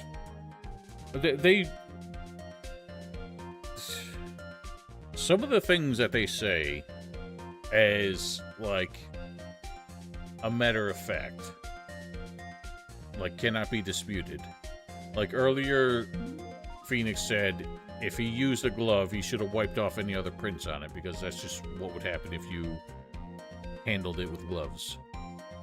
But then, how did somebody plant it without adding any fingerprints to it? And if they wore gloves, how did that not wipe the fingerprints off? I just feel like that undermines his own argument in its own way. Was this knife really planted by the killer? Why would the murderer do such a thing? To frame Matt and Ingard? Or to hide the murder method? Those are both possibilities. They didn't do a good job hiding the murder method. I don't think that's very valid, because an autopsy would very quickly prove how he died. To frame my client, Mr. Ingard, of course. To frame... Aren't you forcing the interpretation just a little too hard on this one? Objection! Well, we just established that the witness saw the nickel samurai in costume. If that were true, then there shouldn't be a single fingerprint on this knife. Grr. Witness! Like I've made your life a tiny bit more difficult, Eddie Poo. Eddie Poo. This is your return to glory, is it, Mr. Edgeworth? Witness, did you or did you not really see the nickel samurai? I guess at first I might have forgotten, but... Are you saying you mixed up Mr. Ingard with the nickel samurai's character on TV? I mean, I can't really do anything about that now. Look, I was waiting around in front of the doors because, well... I wasn't waiting around for the nickel samurai, that's for sure. Wasn't waiting for the nickel samurai. Alright then, who are you waiting around for? That's top secret to anyone outside of security. You're waiting for fucking... your boyfriend. Unless you're waiting on the gossip and you're waiting for the lady. You're waiting for Mr. Juan Corda. Yes.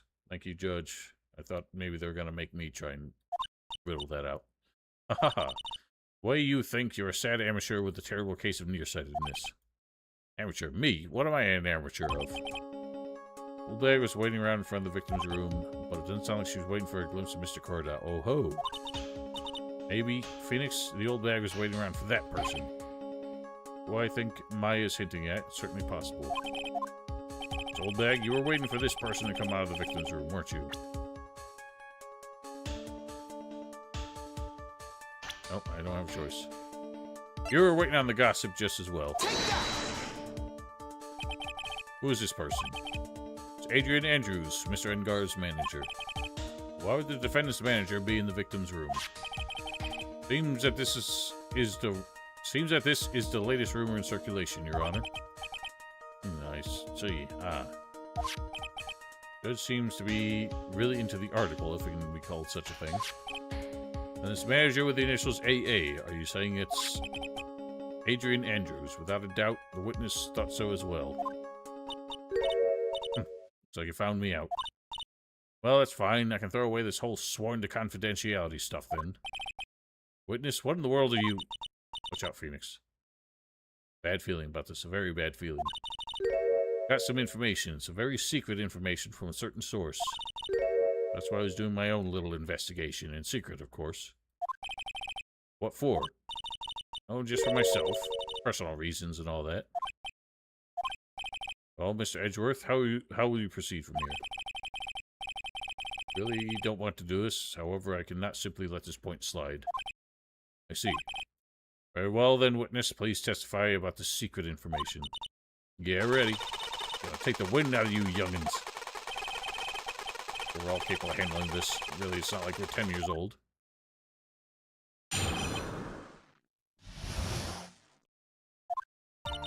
That Engard is one evil, evil man. He thought he could ruin poor Juan by causing a huge scandal. Right, so she's of the belief that it was a setup.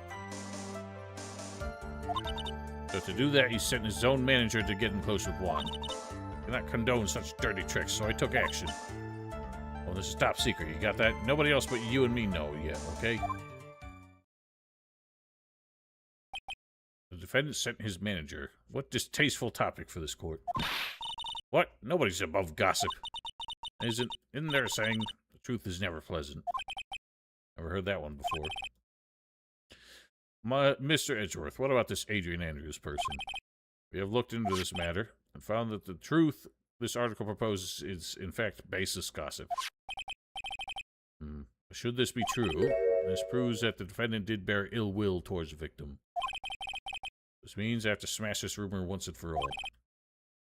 Mr. Wright, you may cross-examine. Be careful, the old bag seems rather excited right now. That's right, Engard is nothing but the average foul-blooded youth. Well, as the old saying goes, you gotta burn old bags with fire. What? You make up more sayings that make no sense than anybody. I've heard the truth is never pleasant, at least once in my life, but I've never heard burn old bags with fire. And to fire up afterburners and hit the highway to the... Okay, yes. Or that if I even say that, this will get copyrighted to oblivion. Hold it! Can't say something like that without proof. That's just slander. But it is true. That woman was getting intimate with poor Juan. Look, it says so right here, doesn't it? Manager to the stars, Miss A.A. The name of the magazine this came from is called Gossip Land. You're saying that gossip is just a pack of lies? What do you know? Suppose next you'll swear to me that the news is 100% truth. Honestly, Sonny, you can't discriminate between the news and gossip. Yes, discrimination is bad, Mr. Wright. When did I do anything like that? Anyway, Engard will never get to say touche. Get me to say touche. Whoops. Hold it! What do you mean by that? You're a dim-witted one, aren't you? Can't believe you don't know what a scandal is. Honestly, what are they teaching kids in middle school these days? I wasn't asking what the word scandal means, even I know that much. Well, and then Engard thought he could own a monopoly on popularity. Hold it! I don't have any proof that Mr. Engard did any such thing. He must be suffering from shock. The shock of hearing the truth. Now, since you're in so much shock, you can't do anything right. Right? I can't do anything, but boy, do I wish I could do something about you. Well then, Sonny, show me what you got. Show me proof that Ingard didn't bear any ill will towards Juan. Oh boy. Not prepared.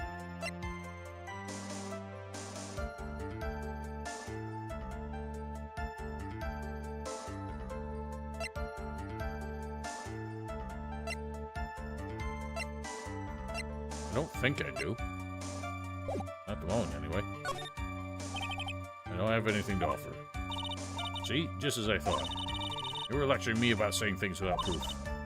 Just give me a free pass to say whatever I want, whenever I want. In my big mouth. The way the cookie crumbles for you, anyway. Hold it! So, what do you mean by I took action? Okay, I already told you, I was lying in wait close to the crime scene. Once that slimy woman came out of Juan's room, I was going to capture her and teach her a good lesson. Something you youngins need. Teach her a good lesson. Gotta make her eat the damaging beams of my ray gun. Like this. No, stop.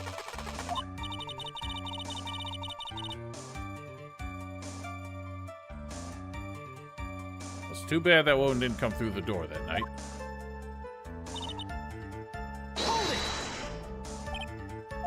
Wait. What? I'm a busy woman. Tea time with the kids is over. Secret information that no one else knows yet. That's true, then how do you know this secret information? Yeah, well, that's because I'm a pro. Yeah, that's it. It's a secret. You just drilled a hole in my brain you'll never find out. How in the world did old Bat get such a secret piece of information?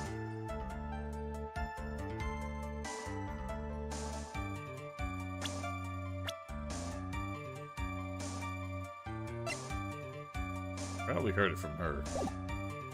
No, I didn't mean that. Fuck. Did I save a second ago?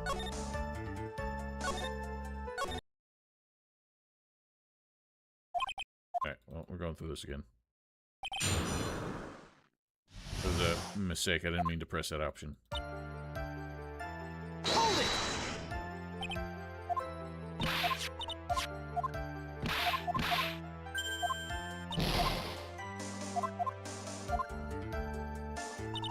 I think only the third one had anything. Hold it!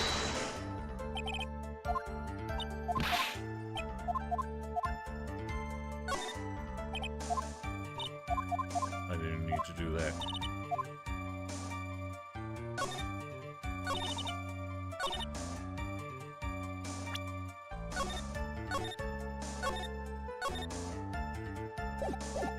Hold it!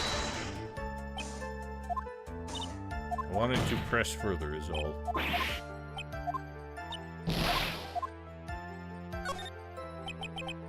Don't be a good girl and tell you where you got that secret information. You won't get to go home today. Poo, what are you doing? Help me. What do I have to do with this? Do this for me. You'll get your reward. I'll watch your reward, but you don't leave me much of a choice. Objection! Witness could have gotten her information from anywhere. Even possible that was spontaneously made up inside the witness's head. These lectures me on reckless babbling. Blabbering! Pardon. As long as we don't know where this information came from, it's quite a waste of time to focus on this line of thinking. That old bag getter inside information. Has to be something I can use to figure it out. We've seen this article, so I don't... in this trial already, so I don't think that matters. She stole the camera! Ho ho ho! Another tidbit of gossip, doesn't it? Can't just ignore it either. Makes your client look bad either way. I don't think I heard anything really out of the ordinary just now. Must be something else we can catch her on. If I find I'm gonna press the heck out of it. I'm gonna go out on a limb. I think it's okay. She do love her pictures.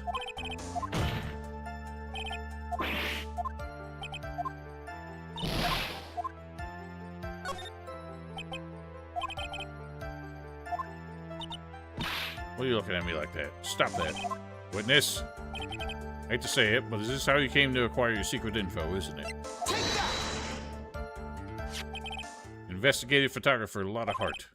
Oh, yes, I remember that mischievous girl. She reported that she had lost a certain note she had written to herself. She reported such a thing. On that piece of paper, she had written down some of her own outrage impressions about the relationship between the victim and Miss Andrews. What? Outrageous ideas, you say? Oh, no, I said impressions. Then everything written on this piece of paper is completely meaningless? Ah, that's it. That's a note. No, you see, this is something completely different. It's my top secret list of groceries to buy. And you're the one who took Miss Hart's note. I'm a huge fan of Juan's, that's why. The infamous puffy-haired whippersnapper. She's working with that evil Engard. She said so herself. Engard, I'm his sidekick. She was so happy, smiling like a silly duck. I was only checking what she had written. Edgy-poo, you believe me, don't you? I'm only trying to help out like the angel I am. Only one little piece of paper. I've never taken anything else before.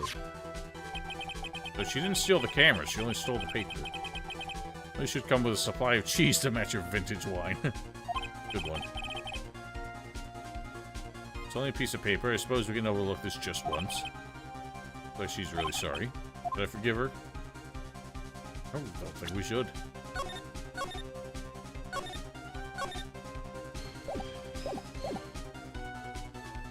I don't know what's going to happen if I press her, though. Let up on her now, she'll get away. Find some way to inflict a deafening blow to the prosecution. Witness, you said that the only thing you stole was that note. Oh, right. I have to say the camera. Because it hasn't come up where the note came from yet. Is this correct?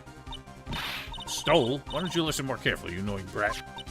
I saved this piece of paper from the terrible, lonely trash can, that's all.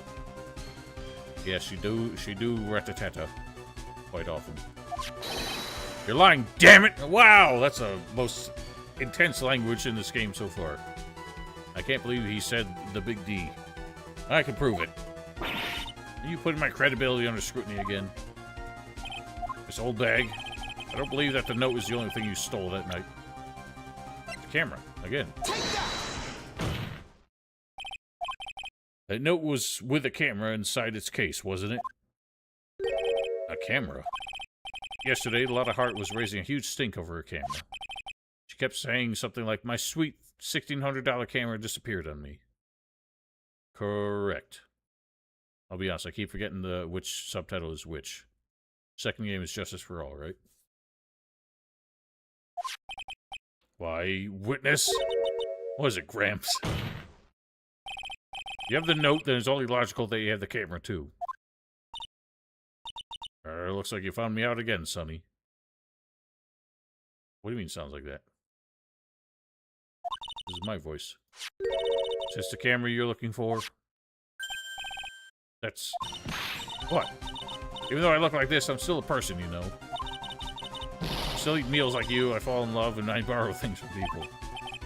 And your definition of borrow was a little off. I saw that woman's business card, and that's what I noticed it said. Slime bag celebrity photographer extraordinaire. When I saw that, I had to know what sort of picture she had taken. Well, this is the newer English dub that got redubbed. Professional security guards. It's my business to know these things. Bailiff, check this camera's photos. Hurry. Must examine them at once. Damn.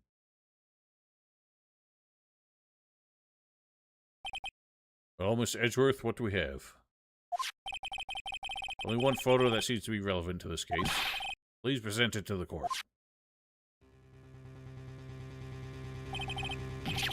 This is the Nickel Samurai. See, I told you, that's the guy I saw. Proves that the witness was not lying earlier about this matter.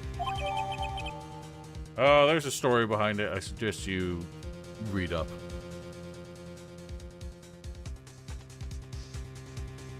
So, once again,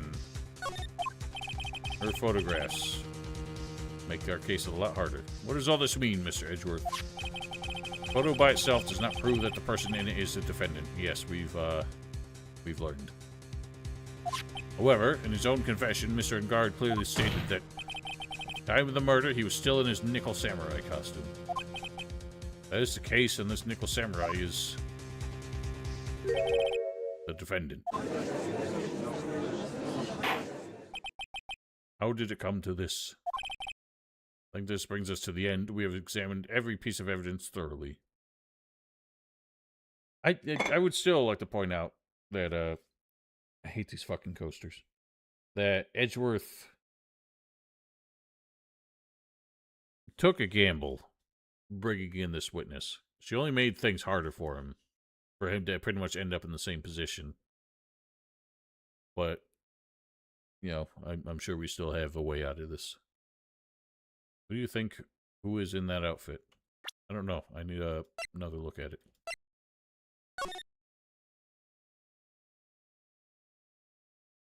Baggy pants.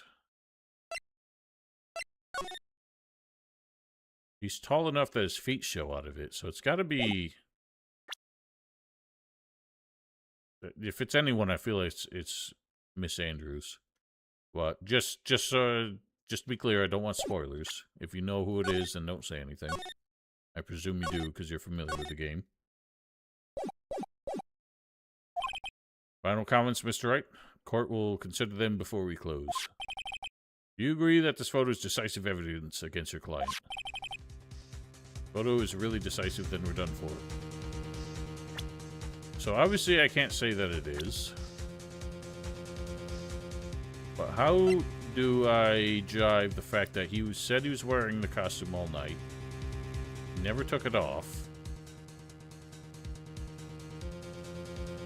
It's not like we have a willpower situation where he's asleep. I know, I'm just saying, some people like to ask and then spoil. It has happened before. I'm trying to be cautious because people are not always so respectful. So how do I rationalize that? So he was definitely wearing it. It's not like he was knocked out and it could have been slipped off of him.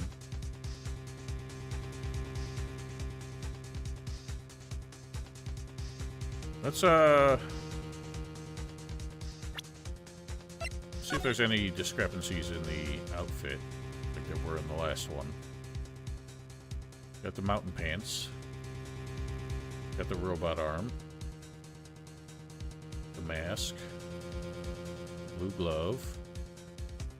The rope. One red shoulder pad.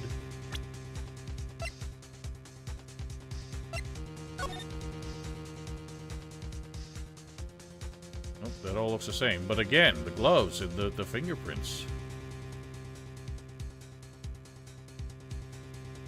Alright, just you're starting to backseat a little by trying to egg me on. Let's be careful with that too. Let me figure this out. I'm doing my musings.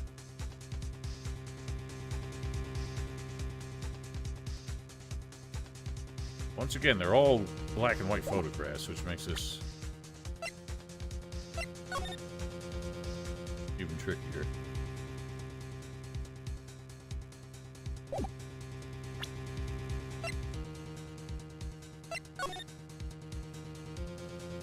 Ponytail seems longer in the promo art.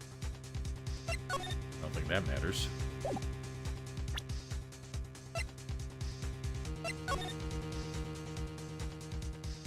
I mean, where did we end up with the fingerprint situation?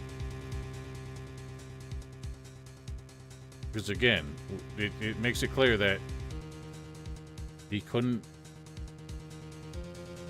have left fingerprints on the thing, on the knife.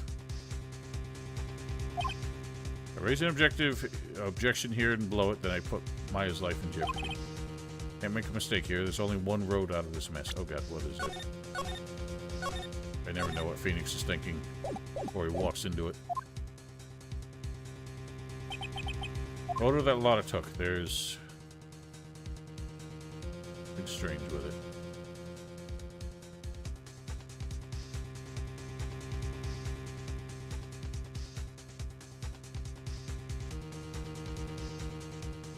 What is strange with it?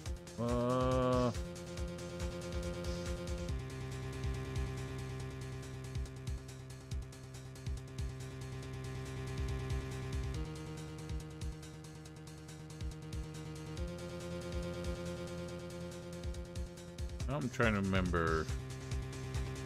Yeah, all the flowers were in front of Juan's door. Not in front of Edgard's door. It's not like the angle was wrong.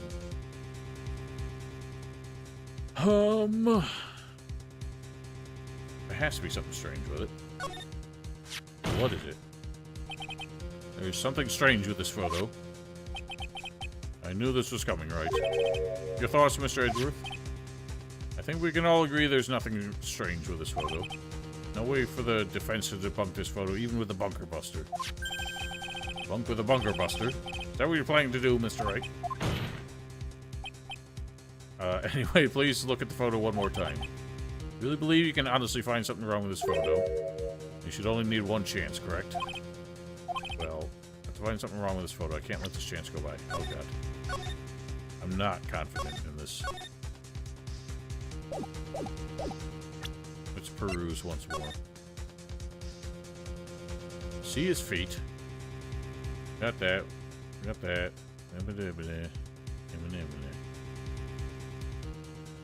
Maybe it's like a knockoff costume?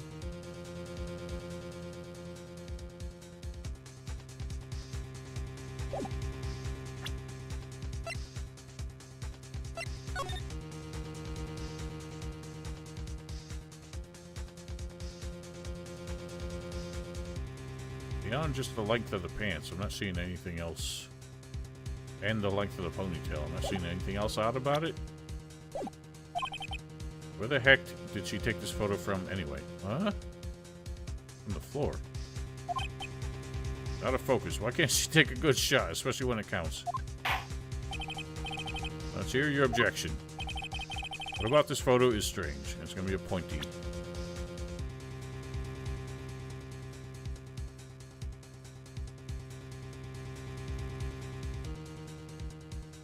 No, okay, there's the bear there. And the bears were in front of his, no, Juan's door.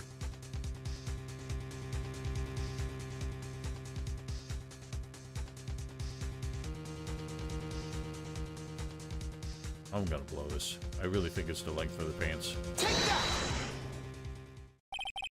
I'd like to direct the court's attention to this one area right here. What are you pointing to? His ankles? You could see this person's ankles. That would be one thing. However, you can't. And what does that mean? Costume in this photo could not have been Mr. Engard. Alright, so I was right. What is the meaning of this? Objection! Wonder if you would care to elaborate, with actual facts, that is. Let's take a nice look at Nickel Samurai's poster. Please pay particular attention to the area around the bottom of the hakama. His socks. See his socks. Exactly. However, in this photo, Nickel Samurai is clearly holding his hakama up just to walk. Oh, he isn't. He's just walking with his fucking... the cuffs of his pants dragging. There's only one explanation for this. The person inside this costume is clearly much shorter than the defendant.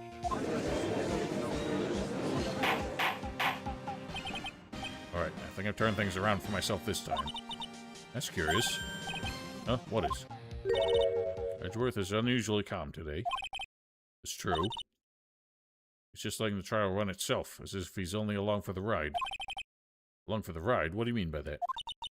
Only guess that perhaps he doesn't feel under attack at all. Doesn't feel under attack. And I haven't damaged his case at all? So Edgeworth, where does this leave us? The person in this photo is not Matt Engard. And everything under the prosecution has tried to prove has become meaningless. Figured it would come to this. What? Right? I have something I want to ask you. I think you have proven that the person inside this costume is not Matt Engard. In that case, who is this a photo of? Okay, so he is trying to lead me. He's trying to string me along here. He's doing his thing. Who is the person wearing the Nickel Samurai costume? Don't stress out over this, Phoenix. It's very simple. You should be focused on his Edgeworth attitude, don't you think? Yeah, I'm very suspicious of it. Why is he so calm? So, right, let's hear your thoughts. Who is the person inside this photograph? There can be only one. Take that! Adrian Andrews. Want to know who that Nickel Samurai is none other than this woman. And why would you say it must be Miss Andrews? What in the world points you to her? For starters, she's short, and she can freely move her in and out of Mr. Edgard's room. Finally, she had dinner with Mr. Edgard that night. How does that all add up? Means that it makes it very easy for her to get to a certain item. A certain knife with Mr. Edgard's fingerprints all over it. Knife that was used as a murder weapon. Why don't you just say what it is? Say what it is you want, right? Do this now. It's my last chance. The third thing is around. The defense moves to indict. Defense cannot indict Miss Adrian Andrews in the murder of Juan Corda. Miss Andrews, who tried to frame the defendant for the crime.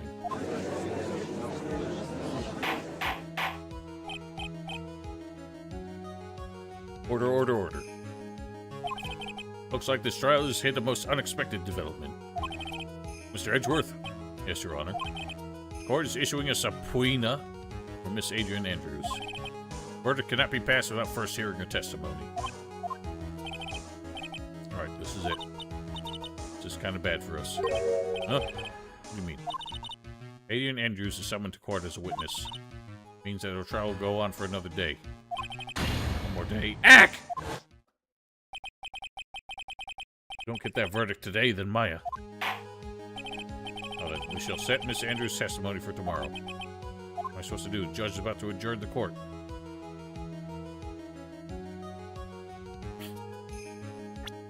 A tough one. Just keep saves coming in. I get nervous. I mean, I can't just let it be. Objection! Please, Your Honor, continue the trial. You must pass the verdict today. I can't do that.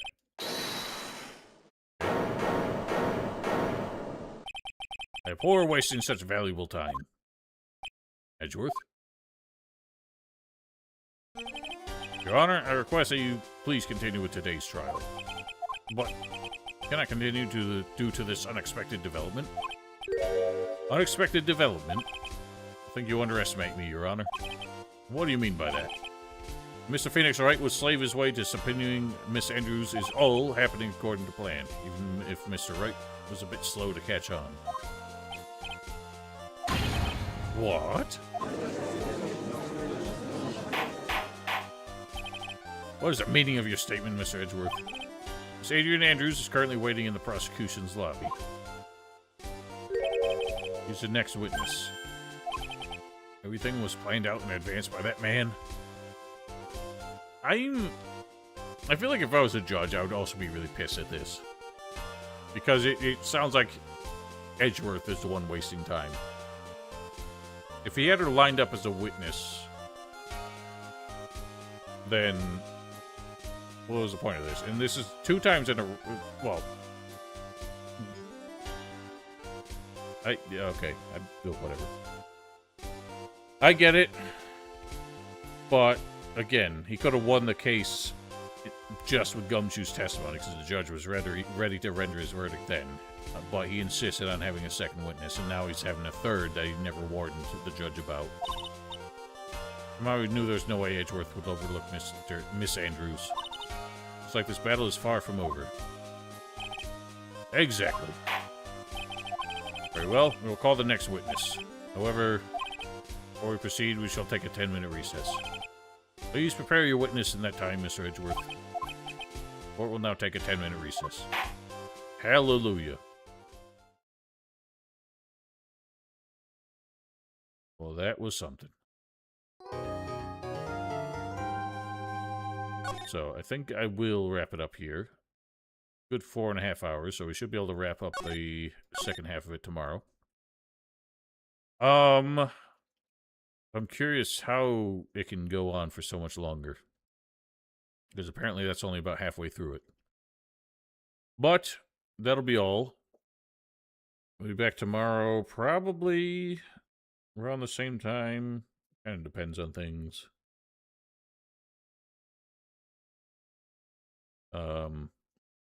But yeah, I will, of course, let y'all know ahead of time. For now, have yourselves a wonderful night. Stay safe, stay healthy, stay cool, and goodbye.